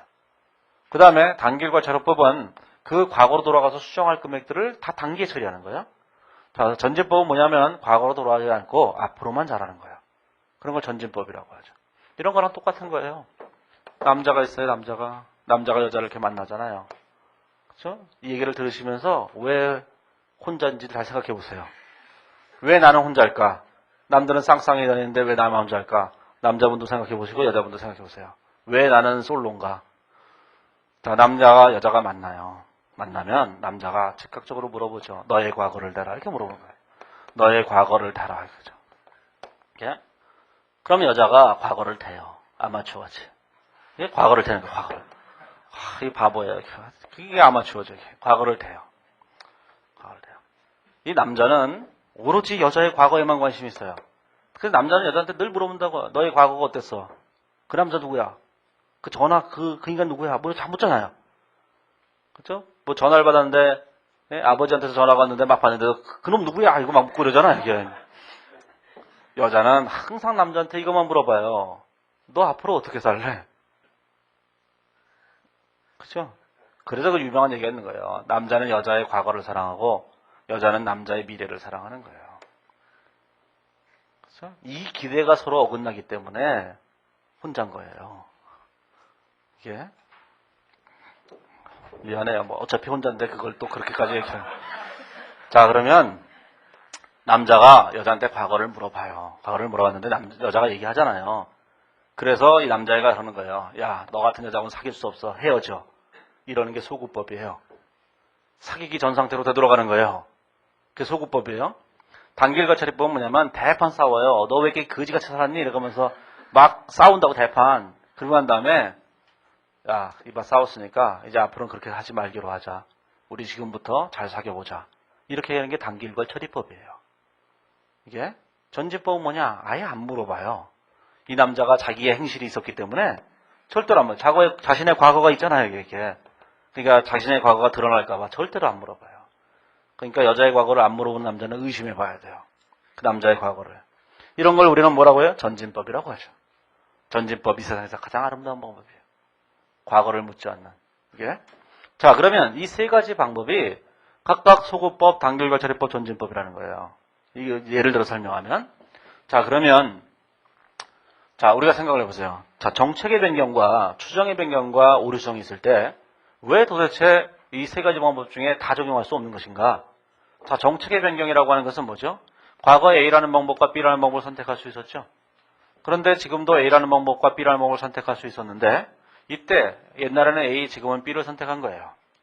자, 그러면 과거로 돌아간다는 얘기는 지금 현재 입장에서 때 다시 과거로 돌아가서 처음부터 B라는 방법을 선택했더라면 이러고 지금부터 지금까지 수정해 오는 거예요. 그렇다면 과거로 돌아갈 수 있잖아요. 과거로 돌아갈 수 있다면 소구법이 가능하다는 뜻이에요. 예? 과거로 돌아갈 수 있다면 과거로 돌아갈 수 있으면 그 과거로 돌아가서 이 몇 년 동안에 변화한 내역이 있을 거 아니겠어요? 이 변화한 내역을 과거로 소급해서 수정하는 걸 소구법, 그걸 단기손익에 반영하는 걸 단길걸처리법이라고 하니까 소구법이 가능하면 무조건 단길걸처리법도 가능한 거예요. 무조건. 그렇죠? 자, 그런데 이게 과거로 돌아갈 수 있지만 과거로 안 돌아가도 되는 거잖아요. 그렇죠? B라는 방법을 처음부터 B라는 방법을 사용했을 때로 돌아가지 않고 그냥 지금부터 B로 하자 이렇게 얘기할 수도 있을 거예요. 그렇기 때문에 전진법도 가능한 거예요. 이렇게 정책의 변경은 이렇게 세 가지가 가능해요. 그런데 추정의 변경을 생각해보면 자, 추정의 변경은 이렇게 돼요. 뒤에 다시 다 정리가 돼 나오니까 추정의 변경은 A라는 방법을 사용할 수 있었는데 지금 그때는 B라는 방법을 사용할 수 없었죠. 자, 지금은 A를 사용할 수 없고 B만 사용할 수 있는 거예요. 자, 이 B라는 방법을 가지고 과거로 돌아가고 싶은데 돌아갈 수가 없는 거예요. 과거로 돌아가면 과거에 A가 잘못됐다고 얘기를 해야 되는데 잘못되지 않았잖아요. 과거로 절대로 못 돌아가죠. 과거로 절대로 못 돌아가니까 소구법이 불가능한 거예요. 그러면 단길과 처리법도 불가능해요. 그래서 추정의 변경은 전진법만 사용할 수 있다고요. 예? 그 다음에 오류수정은 뭐가 되죠? 오류수정은 A가 잘못된 거잖아요. 반드시 과거로 돌아가야만 하는 거예요. 과거로 돌아가서 잘못된 걸 다 뜯어 고쳐야 되잖아요. 그래서 오류수정은 소구법과 단길과 처리법이 가능한 거예요. 전진법은 불가능하죠. 전진법은 절대로 안 되는 거예요. 이게. 자, 이 차이점을 아시겠죠? 그러면 우리가 이제 여기서 어떤 방법을 사용할 것이냐에 대한 논쟁을 하고자 하는 건 아니에요. 어떤 방법을 사용할 것인지는 뒤쪽에 나오니까, 다시 정리돼 나오니까 여기서는 이 세 가지 방법이 도대체 무슨 방법을 말하는 것인가 이걸 먼저 알아야 된다고요. 자, 그래서 이 세 가지를 비교하기 위해서는 뭐가 필요하겠어요? 정책의 변경을 가지고 해야 되겠다 그런 얘기예요. 그러면 정책의 변경을 가지고 이 세 가지 이제 비교하면 되는데 정책의 변경이라는 게 두 개밖에 없잖아요. 재구산 평가모형의 변경하고 그 다음에 뭐냐면 재평가모형과 원가모형밖에 없죠. 원가모형과 재평가모형을 이용해서 설명하면 머리가 아프잖아요. 이제 재평가를 거의 할 때쯤 됐는데 여기서 또 이게 섞어버리면 그래서 가장 중요하고 가장 쉽게 나오는 게 재고자산이거든요. 그 재고자산으로 설명하고 있는 거예요. 그러면 자 이런 생각을 해보세요. 자 재고자산을 가지고 이제 제일 먼저 설명을 해보면 이렇게 돼 있어요. 자 제일 먼저 우리가 아셔야 될 거는 첫 번째로 자 348페이지에 보시면 거의 파란색 글씨가 있어요. 제일 위에 소구법 위에 보시면 회계 변경은 회계 변경을 한 회계년도의 기초 시점에 이루어진 것으로 간주한다. 이걸 아셔야 돼요. 자 우리는 자 이렇게 됐어요. 자 1월 1일부터 자 12월 31일까지 뭐가 되죠? 재무제표를 작성하죠. 그래서 어제 이제 법인세 회계를 하면서 뭐라 했어요? 이때 자 결산을 하고 그 다음에 주총을 열고 나중에 세무 조정을 한다 이렇게 얘기했잖아요. 그렇죠? 이게 얘기잖아요. 이렇게. 그러면 결산하는 과정에서 재무제표가 확정될 거 아니겠어요? 그렇죠? 재무제표 확정이 돼요. 저건 제일 마지막 챕터에 나올 거예요. 그러면 1월 1일부터 재무제표가 확정되는 이날까지는 언제든지 회계 처리 방법을 바꿀 수가 있어요. 왜냐하면 아직 장부가 마감되지도 않았고 아직 재무제표를 만들지도 않았기 때문에 언제든지 수정할 수 있다는 거예요. 자, 그래서 1월 1일부터 요날까지의 기간에 회계 변경을 할 때 그걸 회계 변경이라고 하는데 이 기간 사이에 언제 회계 변경을 하든지 간에 관계없이 무조건 회계 변경은 1월 1일 날 했다고 보는 거예요. 무조건. 그래서 문제에서는 여기 들어서 그렇죠. 2009년 초에 회계 변경을 했다. 이렇게 문제를 내는 경우가 일단 있어요. 그렇죠? 그럴 리가 없죠. 1월 1일부터 야 회계 변경부터 해볼까? 이게 말이 안 되는 거잖아요. 그렇죠? 일단 집에서 쉬어야 되는데. 그렇죠? 실무적으로는 없는 얘기인데 우리 책에서는 그 2009년 초에 한다. 이게 된 경우가 있어요. 이걸 잘 이해하지 못하시는 분들은 자 2009년 말에 회계 변경을 했다 이러면은 이 표현이 다른 표현인 줄 알아요. 2009년 말에 회계 변경을 해도 똑같은 거예요. 2009년 말에 회계 변경을 해도 2009년 초와 같은 거예요. 2009년 중에도 같은 거예요. 심지어는 어떤 문제는 이런 것도 있어요. 결산하다가 바꿨다 이런 문제도 있어요. 그렇죠? 결산을 확정하는 과정에서 바꿨다 이런 얘기도 있으니까 언제든지 장부만 마감되지 않으면 다 수정할 수 있다는 거예요. 근데 그걸 언제 한 것으로 보느냐? 무조건 1월 1일 한 것으로 보는 거예요. 그걸 아셔야 돼요. 무조건 1월 1일 한 것으로 본다는 걸.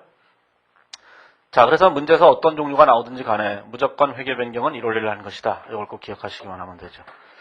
자, 이제 349페이지에 보시면 348페이지에 보시면 자, 소구법의 정의가 있는데 자, 소구법은 회계 변경을 한 회계년도의 기초 시점에서 당해 회계 변경이 이익염에 미친 누적 효과를 계산하여 새로운 회계 정책이 처음부터 적용되어 온 것처럼 소급하여 수정하는 방법을 우리가 소구법이라고 한다. 그랬어요. 그래서 회계 변경이 이익염에 미친 누적 효과를 계산해야 된다 그랬잖아요.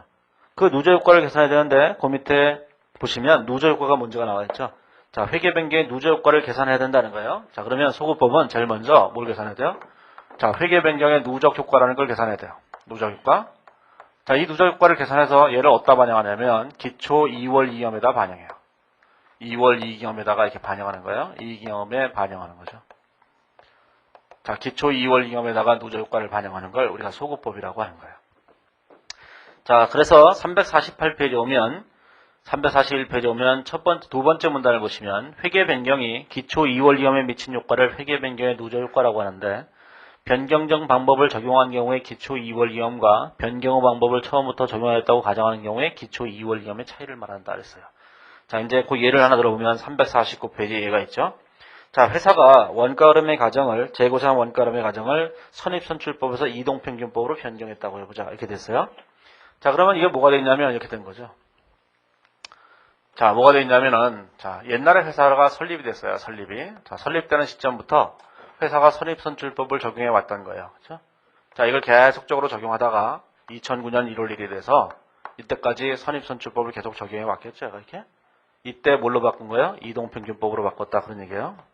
이동평균법으로 바꿨죠. 이렇게. 자, 그러면 선입선출법을 적용했다고 할 때, 자, 요때, 자, 이렇게 생각해 보세요. 이때, 자, 1월 1일 현재, 2009년 1월 1일 현재, 뭐냐면은 재무상태표가 이렇게 있었을 거예요. 재무상태표가. 자, 선입선출법에 따른 재무상태표가 이렇게 있는 거예요. 자, 선입선출법에 따라서 재고산을 계산해 보니까 이게 얼마였었냐면은, 거기 재무상태표를 보면은 200원이었더라. 그런 얘기죠. 이렇게. 선입선출법에 따라 재고산을 평가해 보니까 기초금액이 200원이에요. 자, 여기다가 이쪽에 2월 이익염을 계산해 보니까 2월 이익염이 자, 300원이라고 이렇게 가정을 해본 거예요. 이건 가정한 거예요, 그냥.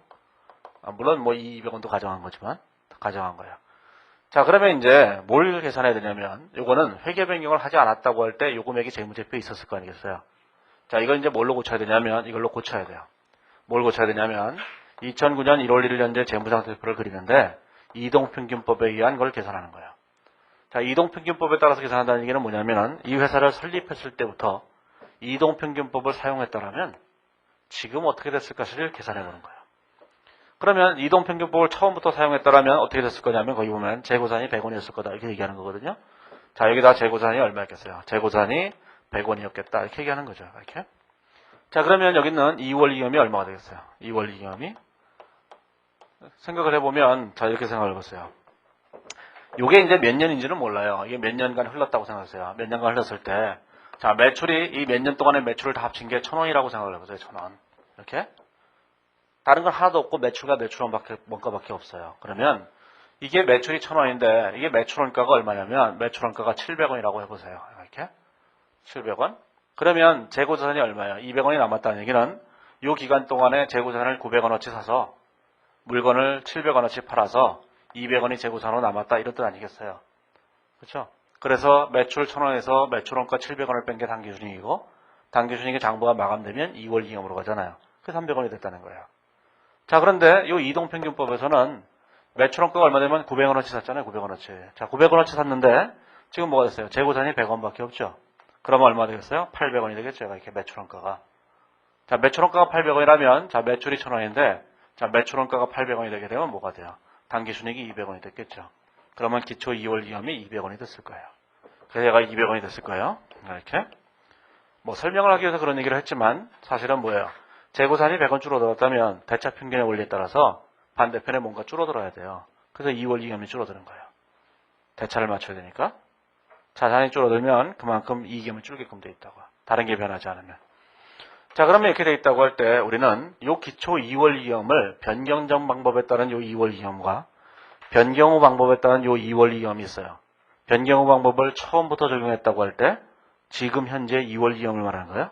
기초 현재 요 금액과 요 금액의 차이를 우리는 회계 변경의 누적 효과라고 얘기하는 거예요. 이렇게. 자, 이거를 우리 보러 계산하라고 할 수는 없어요. 왜냐하면은 우리가 계산하라고 할 수 없는 이유는 재고자산 문제는 특히 이거를 계산하기 위해서는 재고자산 수불부를 갖다 줘야 되는데 회사에 재고자산 그 자료를 갖다 줘야 된다고요. 그러면 이걸 몇 년치를 갖다 줘야 되는데 이걸 어떻게 풀겠어요?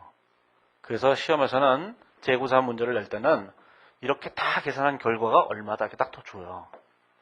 기초현재 금액이 얼마라고 주기 때문에 훨씬 더 간단하죠. 이걸 우리가 계산하는 건 아니에요.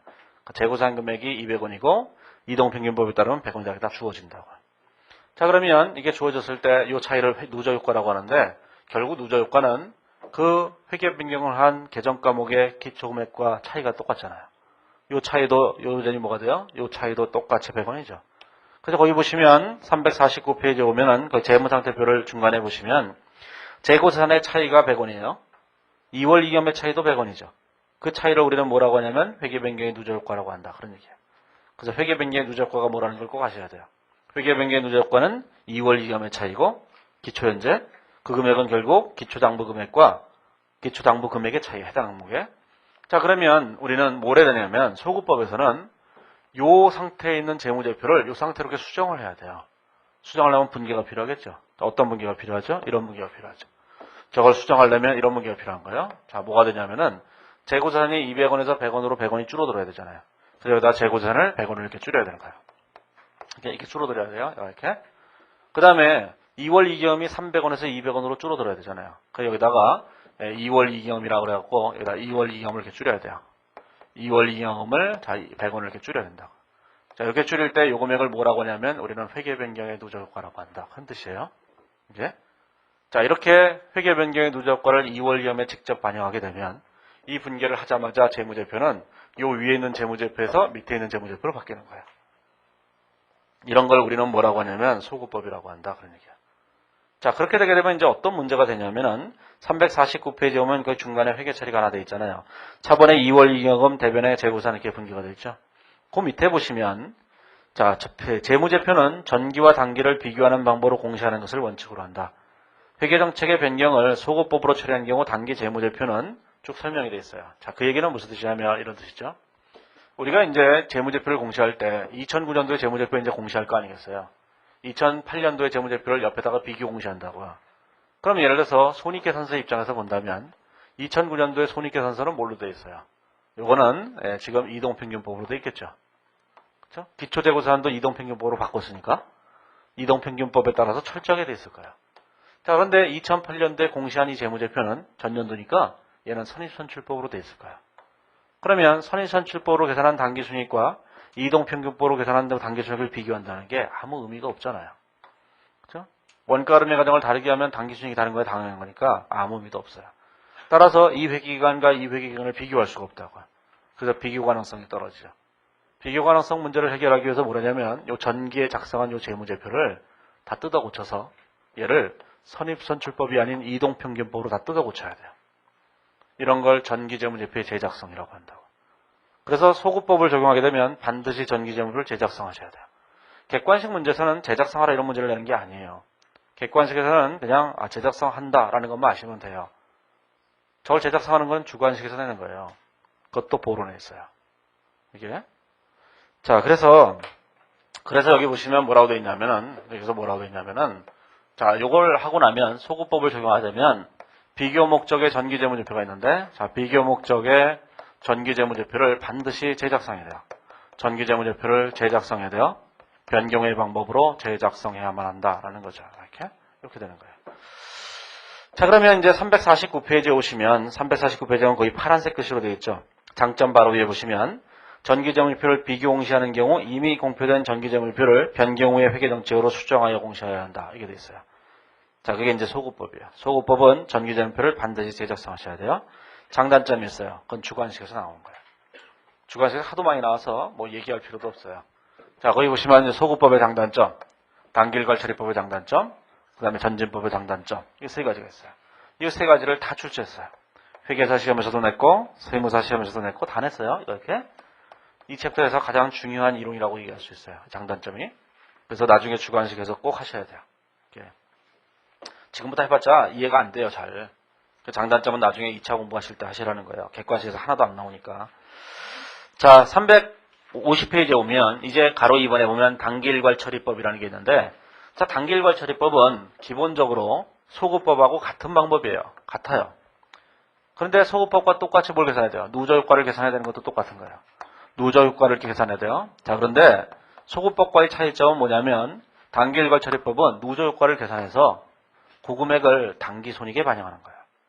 그러면 누저효과를 뭐라냐면 단기손익에 반영한다는 얘기예요. 단기손익에 반영한다는 얘기죠. 그러면 요 위에 있는 회계처리를 보면서 뭐가 되는 거죠? 자, 재고자산 금액의 100원으로 100원이 줄어들 거 아니겠어요, 이렇게? 자, 그러면 이게 회계 변경의 누저효과잖아요. 얘를 단기손익에 반영한다는 얘기예요, 이렇게.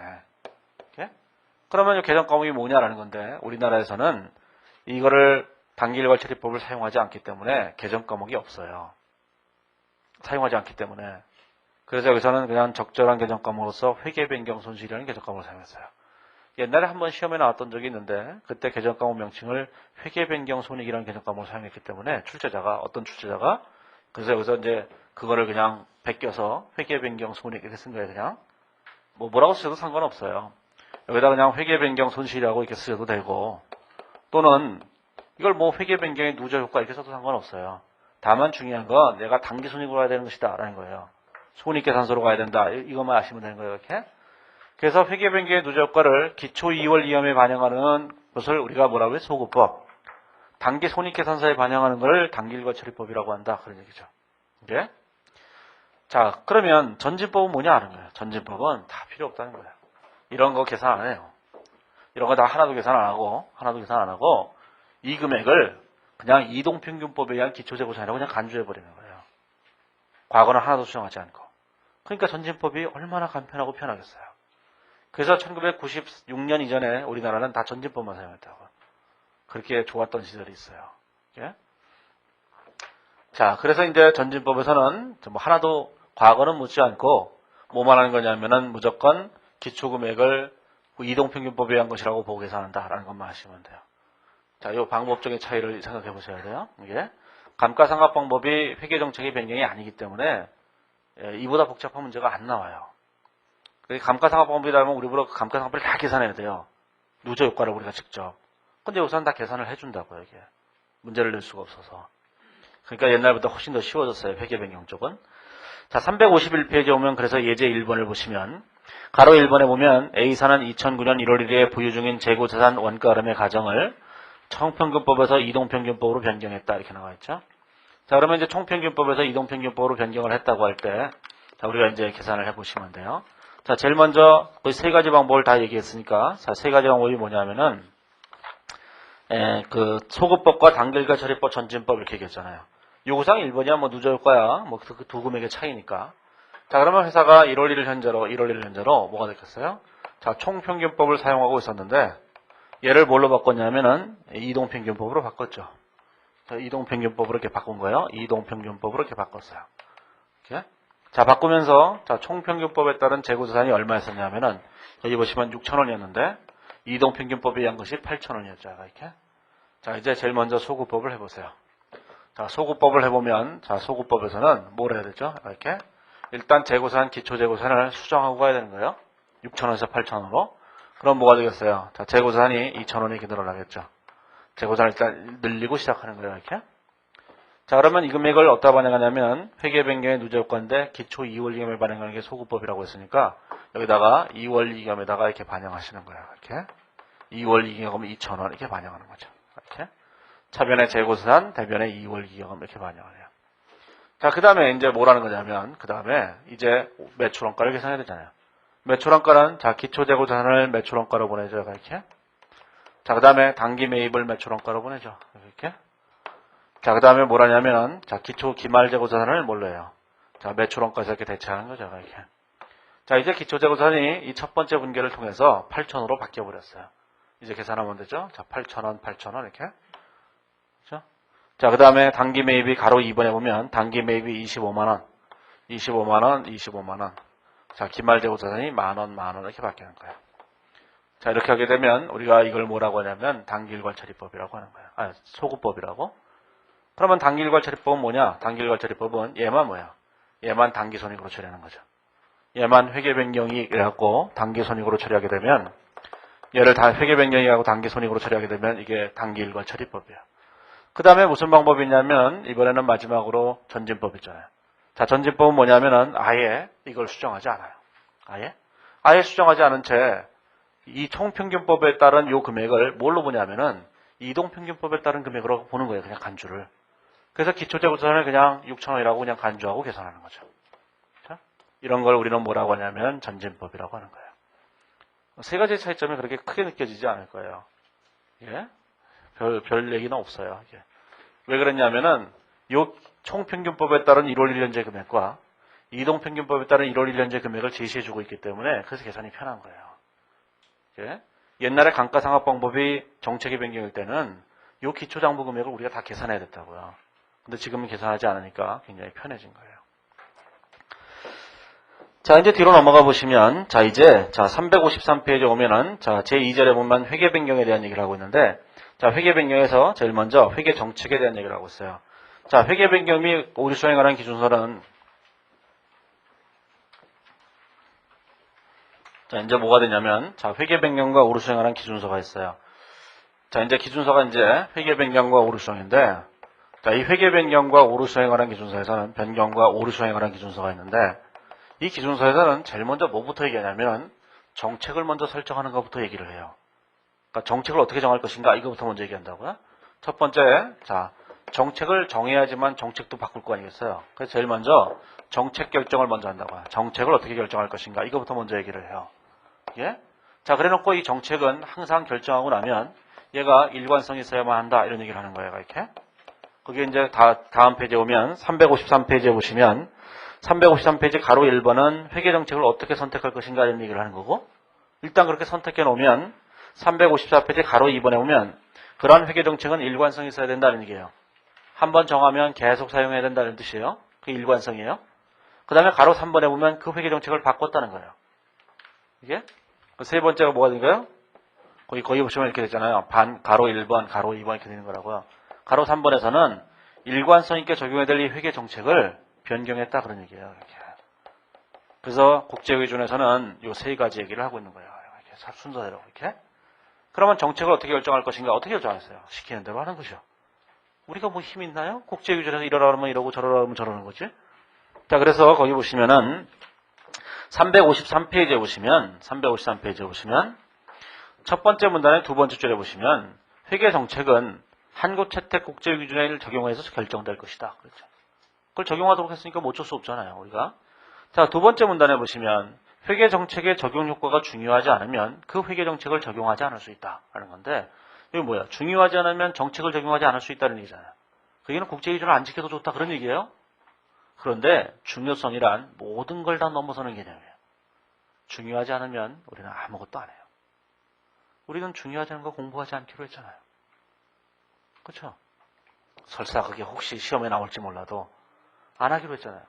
그렇게 열심히 안 하셨나요? 자, 이런 생각을 해보세요. 중요하지 않으면 다 필요 없는 거예요. 예를 들어서 우리가 토지를 사는데, 자, 토지를 구입하게 되면 토지를 원가 모형과 재평가 모형으로 하기로 했잖아요. 물론 토지 그러면 이게 부동산이니까 등기를 해야 되니까 좀 그렇다고 하면, 이거 말고 등기 하나는 예를 들어서 컴퓨터를 하나 샀다고 해서 컴퓨터를 하나 샀는데 원가 모형과 재평가 모형을 선택할 수 있는 거잖아요. 근데 회사가 이 컴퓨터를 샀는데 컴퓨터를 고물상에서 사와서 2,000원 주고 사왔어요. 그럼 컴퓨터가 잘 돌아가긴 돌아가요. 근데 중요하지 않잖아요. 사자마자 다 비용 처리도 아무 문제가 안 되는 거예요. 하지만 유형재산을 사자마자 비용 처리하는 건 말이 안 되는 거죠. 하지만 왜 비용 처리해요? 중요하지 않기 때문인 거예요. 중요성은 모든 걸 다 넘어서요. 중요하지 않으면 아무것도 안 하는 거예요. 우리는 사채 같은 데서 뭘 했어요? 미래연금으로의 현재 가치로 평가하는 것들은 전부 다 유효자료법을 적용한다 이렇게 얘기했잖아요. 그렇죠? 하지만 정의법으로 하면 안 되나요? 안 되죠. 왜 안 되죠? 그냥 안 된다 그랬잖아요. 하지만 실무적으로는 정의법으로 해도 아무 상관이 없어요. 제가 어떤 회사를 감사하러 갔더니만 그 회사에서 정의법을 하고 있는 거예요. 사채 할인 발행 채권을 상환하는데 정의법으로 해요. 아주 간단하게 나누기 3 이렇게. 저는 감동받았어요. 이렇게 훌륭한 회사가 있나. 나의 어려움을 다 해결해 줬잖아요. 유의자법을 적용하지 않게. 그래서 제가 물어봤어요. 아니 왜 정의법을 하시죠? 그랬더니만. 그러면 제가 뭘 물어보면 막 놀라는 거예요. 이겼나가 또 무슨 잘못한 일을 했나. 이 담당자는 대부분 말단 직원이거나 이제 갓 입사한 직원이거나 회계를 아주 정통하지 못한 사람이잖아요. 그런 사람이 신분을 하러 오잖아요. 이거 갖다 주고 서류 갖다 주고. 과장이나 부장급 되는 사람은 안 오잖아요. 이것저것 갖다 주고 와. 그러면 갖다 주고 그러잖아요. 근데 제가 거기다 대고 한마디 툭 던져갖고 왜 정액법으로 하셨죠? 왜를 먼저 붙이면 아주 충격받잖아요. 그럼 아니 왜 그러시죠? 그러길래 제가 그랬죠. 아니 그냥이요. 그럼 왜 그냥 하셨어요? 우리는 대부분 실무에서 발행하는 사채는 대부분 3년 만기예요. 3년 만기 회사채가 가장 기본적인 거거든요. 이게. 그런데 3년 만기 회사채를 유의자법을 적용하나 정액법을 적용하나 이 금액적인 차이가 별 차이가 안 나요. 몇 푼 차이 안 난다고요. 이게 기껏해야 뭐 100억 원어치 발행하면 뭐 몇백만 원 차이밖에 더 나겠어요. 몇십만 원? 그건 돈도 아니에요. 나중에 실무에 가보시면은 놀라게 될 거예요. 회사의 재무제표를 보면서. 예? 콤마가 워낙 많다는 거에 대해서. 왜 내 통장에는 콤마가 2개밖에 없나? 월급 통장을 딱 받아보면 콤마는 항상 2개예요. 가끔씩 보너스 준다 그러면 콤마가 하나인 경우도 가끔씩 있어요. 뭐야 이 자식들은 이게 보너스라고 준 거야? 이렇게 되는 거죠. 9999 이러면 콤마가 하나잖아요. 그렇죠? 나도 콤마 3개가 있으면 좋겠어요. 3개가 있으면 벌써부터 10억대가 되는 거잖아요. 간단하게. 그렇죠? 자, 그래서 중요성은 모든 걸 다 넘어서는 거예요. 중요하지 않으면 다 필요 없어요. 그래서 거의 첫 번째 얘기가 파란색이가 그 얘기예요. 네? 그래서 중요하지 않은 경우에는 회계정책을 적용하지 않을 수도 있다. 그런 얘기죠. 근데 그 밑에 보시면 아주 그냥 평범한 얘기만 써놨어요. 특정한 의도대로 표시하기 위하여 한국채택 국제회계기준에 위배된 회계정책을 적용하는 것은 그것이 중요하지 않더라도 적절하다고 할 수 없다. 그러니까 중요하지 않은 항목이라고 중요하지 않더라도 특정한 의도대로 표시하기 위해서 한국채택 국제기준을 위배된 회계정책을 적용하는 건 적절하다고 할 수 없다 이렇게 됐어요. 그럼 뭐냐 이거죠. 그렇다는 거예요. 그럼 적절하지 않으면 뭐 어떡할 거냐. 뭐 페널티가 있어야 되잖아요. 없어요. 그냥 그렇다는 거예요. 적절하지 않으니까 그래도 그런 것 좀 해주는 게 좋지 않겠나? 그런 얘기예요. 안 하면 할 수 없는 거죠. 중요하지 않으니까. 그 얘기예요. 그게 무슨 뭐 죽여버리겠다는 뜻이 아니라고 이게. 그 밑에 보시면은 두 번째 그 파란색 글씨를 밑에 보시면 한국채택 국제기준의 일부를 구성하는 지침은 의무 규정이지만 일부를 구성하지 않는 지침은 의무 규정을 포함하지 않는다. 이렇게 되는데 국제기준이 다 이렇게 되어 있어요. 그 국제기준을 본따서 우리나라 기준도 그렇게 되는 건데 국제기준은 본문이 있고 그 본문 뒤에 뭐가 있냐면 실무 지침이라는 게 있어요. 그 다음에 그 밑에 결론 도출 근거가 있어요. 뭐 순서는 바뀌었을지도 모르겠고 이게 달려 있다고요. 이렇게. 그렇죠? 실무 사례 이런 거 뭐 달려 있어요. 쭉. 근데 이 실무 지침 이래놓고 그 밑에다가 글을 하나씩 써놨어요. 문장을 하나씩. 어떤 기준서에는 이렇게 써 있어요. 이 실무 지침은 기준서의 일부다 이렇게 써놨어요. 어떤 지침에 이렇게 썼어요. 일부가 아니다 이렇게 써놨어요. 그러니까 일부라는 얘기는 반드시 지켜야 된다는 거예요. 그게 의무 규정이라는 거예요. 그 다음에 일부가 아니다. 그거는 지키지 않아도 상관은 없다는 거예요. 하지만 지키죠. 그러니까 이 실무지침이 아닌 것, 의무 규정이 아닌 것 일부가 아니라고 하고 하는 실무지침은 요 본문에 대해서 설명하고 있는 거예요. 이렇게 할 수 있겠다는 설명을 하고 있는 건데, 그럼 뭐 우리가 뭐 다른 거 뭐 있겠어요? 어차피 들을 수밖에 없는 거지. 그러니까 이거는 강제조항이고 이건 강제조항이 아니라는 건데, 강제조항이 아니라도 여기에 준해서 할 거라고요. 우리가 어쩔 수 없이. 그렇죠? 자, 그 얘기를 써놓고 있는 거예요. 그 얘기는. 자, 그 밑에 보시면 한국채택 국제회계준이 없는 경우 경영진은 판단에 따라 회계정책을 개발 및 적용할 수 있다. 이렇게 되는 거죠. 그러면 한국채택 국제기준이 없는 경우 경영진은 판단에 따라 회계정책을 개발 적용할 수 있다는 얘기인데, 한국채택 국제기준이 모든 걸 다 다루지 않기 때문에 없는 게 있을 거 아니겠어요. 없는 것들은 어떻게 할 것이냐는 건데, 그 밑에 보시면 이렇게 돼 있죠. 제일 마지막 문단 세 줄을 보시면 경영진은 유사한 개념 체계를 사용하여 회계기준을 개발하는 국제회계기준위원회 이외의 회계기준 제정기구가 가장 최근에 발표한 회계기준, 기타의 회계문헌과 인정된 산업 관행을 고려할 수 있다. 이렇게 돼 있어요. 자, 실무적으로는 이렇게 된다는 거예요. 국제기준이 이렇게 있으면 국제기준을 적용할 때 실무적으로는 국제기준에 언급되지 않았다면 지금 현행 있는 우리나라 기준에 있는 내용들을 이렇게 적용할 수도 있다는 거예요. 실무에서 이렇게 할 수 있다는 거예요? 실무에서 얘를 고려한다는 얘기와 시험 범위가 여기까지라는 얘기는 다른 거잖아요. 아니 그 조항을 가지고 그러면 이걸 고려할 수 있네 이래버리면 사실 시험 범위를 국제기준만 낸다 이렇게 얘기하는 게 의미가 없죠. 다 내는 거죠 이렇게. 그러니까 실무를 할 때 그걸 고려한다는 얘기를 하는 거고, 절대로 이걸 아셔야 돼요. 기준은 우리를 위해서 만든 게 아니에요. 가끔은 사람들이 수험생들을 위해서 만드는 줄 알아요. 옛날 같으면 이런 사람들 있어요. 기준이 막 개정되려고 그래요. 근데 시험은 다 가봐요. 그럼 수험생들 사이에서 이런 게 돌아요. 절대로 얘를 확정할 리가 없다는 거예요. 그래서 제가 수험생들에게 물어봤어요. 아니 왜요? 그럼 뭐라는 거예요? 시험이 내일 모레인데 이걸 확정하는 게 말이 되냐는 거죠. 그래서 제가 그 학생들한테 그랬죠. 네가 더 말이 안 돼. 시험 보는 사람들을 위해서 기준 만든 게 아니에요. 실무에서 필요하면 만드는 거고 필요 없으면 안 만드는 거지. 시험이 일주일 남았네? 안 되겠다. 일주 후에 발표해야지. 이런 게 아니라고요. 그렇죠? 지금 발표하면 올해 시험 공부하는 사람이 너무 어려울 거야. 그러면 내년에 발표해야지. 이런 게 어디 있어요. 그러니까 기준에 있는 대부분의 얘기들은 실무적인 얘기들을 자꾸 써놓고 있는 거예요. 그러니까 그걸 가지고 무슨 그걸 확대해서 가거나 이럴 필요는 없다는 얘기예요. 자, 뒤로 넘어가 보시면, 그래서 이제 정책은 그렇게 적용한다는 얘기를 대충 써놨어요. 자, 뒤로 넘어가 보시면, 가로 2번에 보면 회계 정책은 일관성이 있어야 된다는 거예요. 한번 정하면 계속 가야 된다 그런 얘기죠. 자, 가로 3번에 보면 그렇다고 하더라도 회계 정책을 변경할 수도 있다는 거예요. 자, 변경할 수 있는데 어떤 때 변경하느냐? 동그라미 1번에 보면 한국채택 국제기준에서 회계 정책의 변경을 요구하는 경우, 그럼 당연히 바꿔야 되죠. 기준이 바뀐 거니까. 동그라미 2번을 보시면 회계 정책의 변경을 반영한 재무제표가 더 신뢰성 있고 더 목적 적합한 정보를 제공할 때 그때 바꿔야 된다는 거죠. 우리가 하는 건 1번을 하는 게 아니에요. 2번을 하는 거예요. 1번은 우리가 할 필요 없죠. 1번은 기준을 바꾸라고 한 거니까 이게 수도 없이 많은 경과 규정들이 있어요. 경과 규정은 우리 시험 범위가 아니에요. 경과 규정까지 하게 되면 우리는 다 미쳐버려요.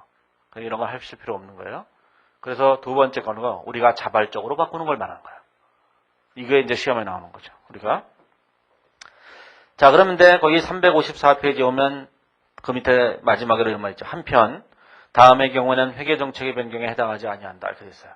그래서 두 가지가 있는데 그게 회계정책의 변경에 해당하지 않는다는 얘기는 무슨 뜻이냐면은 그냥 당연히 된다. 그런 뜻이에요. 생각을 해보세요. 우리가 동그라미 1번과 동그라미 2번 그 중간에 있었던 거 요 두 가지의 경우에만 회계정책을 변경할 수 있다 이렇게 얘기한 거잖아요. 그렇죠? 기준에서 요구하는 경우하고 더 목적 적합하고 신뢰성 있는 정보를 제공할 때만 할 수 있는 거잖아요. 근데 그 밑에는 다음은 회계 변경이 아니다 그랬잖아요. 회계 변경이 아닌 요 두 가지의 경우에는 무슨 얘기를 하는 거냐면은 이런 거에 관계없이 무조건 된다 그런 뜻이에요. 그게 회계 변경이 아니다 이런 뜻이에요. 안 된다는 뜻이 아니고. 그러니까 이런 요건에 해당하는지 여부를 검토하지 않고도 무조건 바꾸면 된다 이런 뜻으로 써놓은 거예요. 요것도 시험에 출제를 했었어요. 계속 이거를 두 가지를. 근데 국제기준은 또 지격해놔서 이게 참 애매한 건데 동그라미 1번에 보시면 과거에 발생한 거래와 실질이 다른 거래, 기타 사건 또는 상황에 대해서 다른 회계 정책을 적용하는 경우가 이렇게 됐죠. 그 얘기는 뭐냐면은 과거에는 없었던 거래가 새롭게 발생한 거예요. 옛날에는 그런 거래가 한 번도 없었어요. 한 번도 없었으니까 그런 거래가 한 번도 없었어요? 그런데 2009 회계연도에 처음으로 어떤 거래가 발생했는데 이 거래는 이 이전에는 전혀 없었던 거예요. 전혀 없었다면 정책도 없었겠죠. 정책이 있을 리가 없잖아요. 그렇죠? 물론 회사가 처음 할 때부터 정책을 정해놨을 수도 있어요. 근데 그건 뭐 별개의 얘기고 아무튼 간에 이렇게 전혀 새로운 사건이 처음으로 발생했다면 요거에 대해서 우리가 새로운 정책을 적용한다면 그건 정책의 변경이 아니다 그 얘기예요. 그럼 얘는 그냥 해도 좋다 그런 얘기예요. 자, 두 번째 얘기가 무슨 얘기냐면은 과거에 발생하지 않았거나 발생하셔도 중요하지 않았던 거래, 기타 사건 또는 상황에 대해서 새로운 회계 정책을 적용하는 경우를 이렇게 되어 있는데 요거는 뭐냐면 과거에 발생하지 않았거나 또는 발생해서도 중요하지 않았던 거예요. 그러면 예를 들어서 이런 거죠. 회사가 얘는 이런 거예요. 회사가 예를 들어서 예전에는 대손 충당금을 설정하는데 매출 채권의 몇 %를 이렇게 설정하도록 했어요. 이렇게. 근데 과거에는 2008년까지는 매출 채권 자체가 굉장히 미미했어요. 얼마 되지 않았다고요.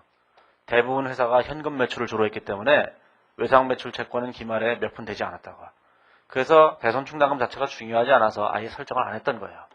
그리고 이 회사는 무조건 대손이 날 때마다 직접 생각법으로 한 회계 처리해 왔어요.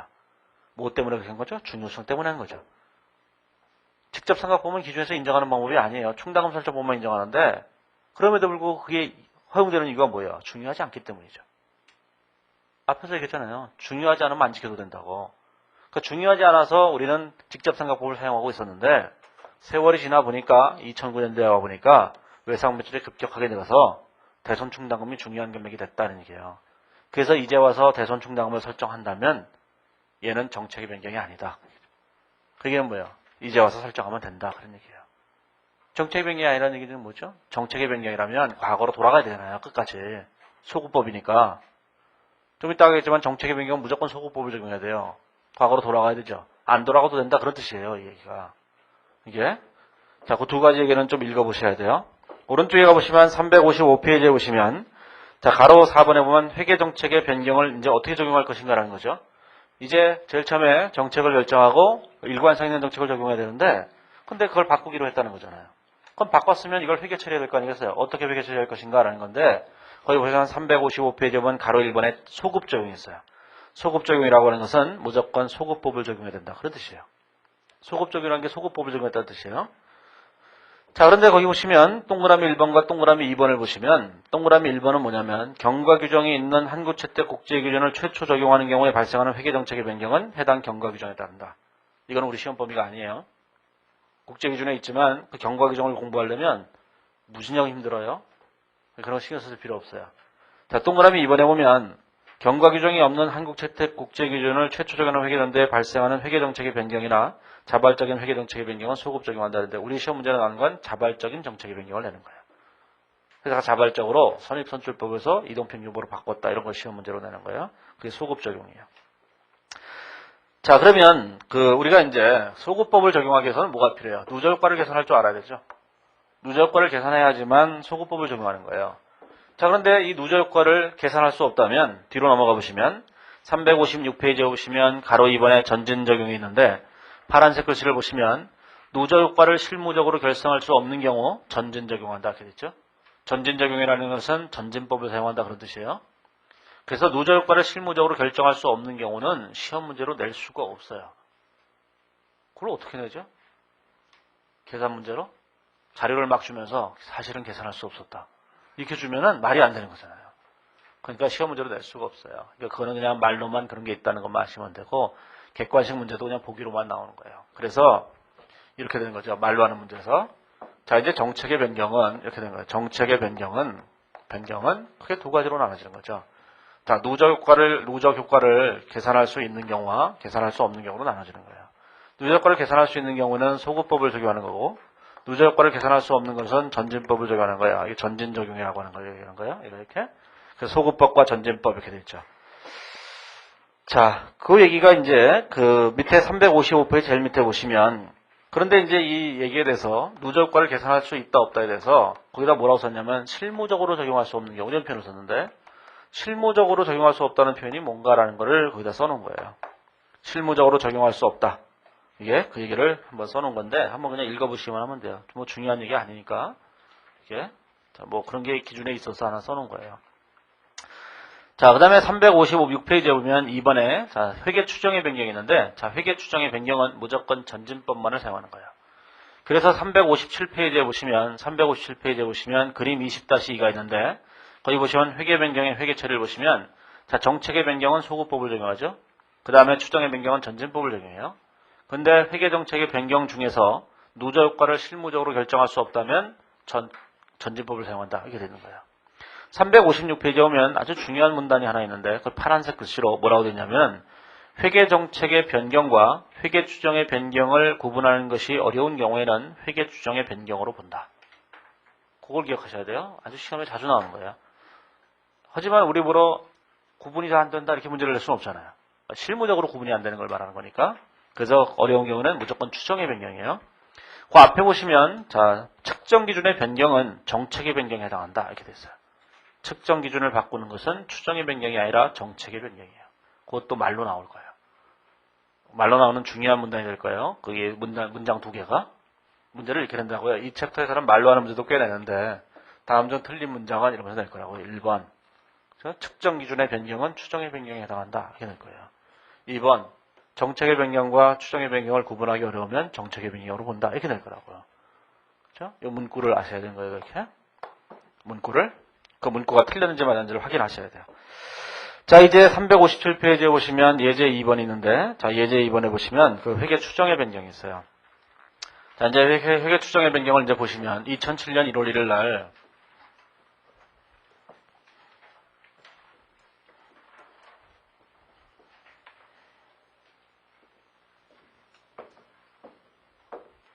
자, 이제 거기 뭐라고 되어 있냐면은 이렇게 되어 있어요. 357페이지에 오시면 자, 2007년 1월 1일 날 회사가 뭘 했냐면 연수학계법으로 감가상각을 했는데 내용연수 5년 잔존가치 2,000원이에요. 자, 연수학계법에 따라서 자, 내용연수 5년이죠. 내용연수 5년. 자, 잔존가치 10만 원 이렇게 됐죠. 10만 원. 잔존가치 2,000원. 잔존가치 2,000원. 자, 이런 방법을 사용해 왔었다는 거예요, 회사가. 자, 얘를 뭘로 바꿨냐면 가로 2번에 보면 2009년 초에 감가상각 방법을 정액법으로 변경하고, 자, 정액법으로 변경했죠. 그 다음에, 자, 잔존내용연수를 몇 년으로 바꿨냐면 잔존내용연수를 4년으로 바꿨어요. 그 다음에 잔존가치를 얼마로 바꿨냐면 0으로 이렇게 추정을 바꿨죠. 자, 이렇게 바꾼 거예요, 이렇게. 자, 이런 문제. 요쪽에 요는 요거를 이렇게 바꿨다고, 이게. 자, 얘를 이렇게 바꾸는 문제가 지난 10년간, 2000년부터 2009년간 거의 회계사, 세무사 가리지 않고 거의 매년 출제되다시피 했어요. 그래서 이 문제는 거의 뭐 100% 나오는 문제였었다고요. 자, 그때는 이 연수학계법에서 정액법으로 바꾼 것이 뭐였냐면 정책의 변경이었고 밑에 두 개가 추정의 변경이었다고요. 그래서 정책의 변경과 추정의 변경이 결합된 문제였어요. 굉장히 많이 출제됐는데 이제 기준이 바뀌어버리니까 연수학계법에서 정액법으로 바꾼 것이 추정의 변경에 해당하잖아요. 그래서 문제가 굉장히 쉬워졌다고요. 예? 자, 그래서 어떻게 생각하시면 되냐면 이렇게 하셔야 돼요. 자, 정책의 변경이나 이 추정의 변경이죠, 전부 다. 감가상각 방법의 변경은 추정을 바꾼 거예요. 그 추정의 변경일 때 뭘 해야 되냐면은 옛날 방법을 사용했다고 할 때 2009년 1월 1일 현재 기초장부 금액을 계산하셔야 돼요. 이렇게. 이 기초장부 금액을 계산한 다음에 이 기초장부 금액을 뭘로 보냐면은 취득원가로 봐요. 얘를 새로운 취득원가로 봐서 얘를 가지고 이런 방법으로 감가상각을 하는 거예요. 이렇게 하는 거예요. 자, 이렇게 하게 되면 감가상각비가 계산될 거예요. 자, 그러면 제일 먼저 뭘 해야 되냐면은 연수학계법에 따라서 취득원가가 제일 처음에 취득원가가 얼마예요? 취득원가가 얘가 20만 원이죠. 20만 원. 그 다음에 2007년도에 감가상각비를 계산해 보시고 2008년도에 감가상각비를 계산해 보고 두 개를 계산해 보는 거예요. 그러면 2009년 1월 1일 현재 장부금액이 나오겠죠. 제가 이렇게. 자, 이렇게. 무조건 기초현재 장부금액을 계산해요. 그러면 자, 감가상각비를 계산해 보시면 얘가 20만 원 마이너스 잔존가치 2,000원에다가 자, 곱하기 자, 1부터 5까지를 더하죠. 그다음에 5 이렇게 계산하시면 되죠. 자, 두 번째 연도에는 자, 이걸 계산한 다음에 곱하기 4 이렇게 계산하시면 되는 거 아니겠어요? 그렇죠? 그러면 이제 감가상각비 두 번을 계산하게 되는 거예요. 그러면 기초장부금액이 나오죠. 그 기초장부금액이 얼마 되냐면 81,200원이 됐어요. 81,200원 이렇게 된 거죠. 자, 이렇게 기초장부금액을 계산한 다음에 이 기초장부금액을 뭘로 보냐면은 요거를 새로운 취득원가라고 보고 이걸 남은 기간 동안 감가상각을 하면 되는 거예요. 자, 남은 기간 동안에 어떻게 감가상각할 것인가 라는데, 자, 이 81,200원이라는 금액을 가지고 우리는 잔존 가치가 없는 것이라고 봤죠.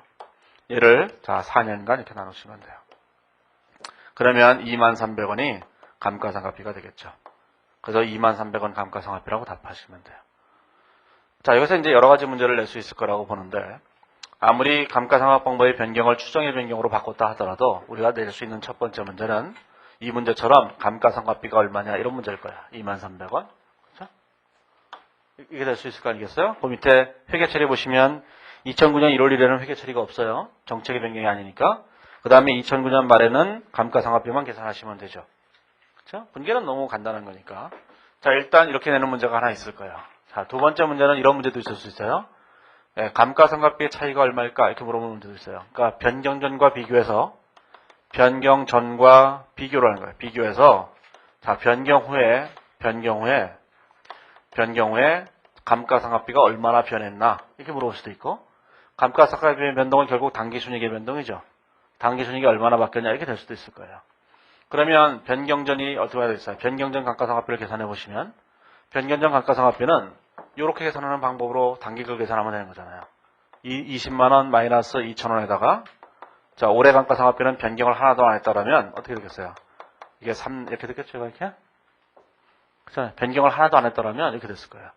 자, 이제 변경을 했기 때문에 감가상각비가 얼마 됐죠? 23,300원이 됐죠, 이렇게. 그렇죠? 그러면 요 금액과 요 금액의 차이만큼의 감가상각비가 변했을 거 아니겠어요? 그만큼 당기순이익이 변했을 거예요. 당기순이익이. 그런 문제를 낼 거예요. 냈던 적도 있고, 실제로. 그렇죠? 자, 이런 문제를 낼 거예요, 두 번째로. 자, 세 번째로 이런 문제를 낼 수가 있어요. 뭘 낼 수 있냐면은, 변경 전과 비교해서 변경 후의 감가상각비를 물어봤으니까, 감가상각 누계액도 물어볼 수 있을 거 아니겠어요? 변경 전에 따른 감가상각 누계액과 변경 후의 감가상각 누계액을 물어볼 수 있겠죠. 이 차이를 물어볼 수도 있어요. 이렇게? 이 차이를 물어보게 되면 어떻게 되냐면은, 자, 변경 전에는 감가상각 누계액이 뭐겠어요? 얘하고 이렇게 세 개를 계산한 거죠. 변경 후에는 얘하고 얘를 더한 다음에 얘를 더한 거잖아요. 그렇죠? 결국은 뭐예요? 누계액의 차이는 감가상각비의 차이가 똑같은 거죠. 왜냐면 전기권은 다 그대로 인정했으니까. 이렇게 세 가지 정도를 낼 수 있을 거예요. 얘가 추정의 변경으로 바뀌는 바람에. 얘가 추정의 변경이 아니었더라면 문제가 더 많다고, 종류가. 근데 이제는 추정의 변경으로 바뀌어버렸기 때문에 저런 정도 외에는 낼 게 없어요. 이렇게. 그래서 굉장히 문제가 쉬워진 거예요. 이렇게. 그래서 이 추정의 변경 쪽은 굉장히 간편해졌어요. 자, 그렇게 생각을 해보시면 돼요. 자, 이제 358페이지 오면 제3절에 오류 수정이 있는데, 자, 거기부터는 잠시 쉬었다가 얘기를 하죠.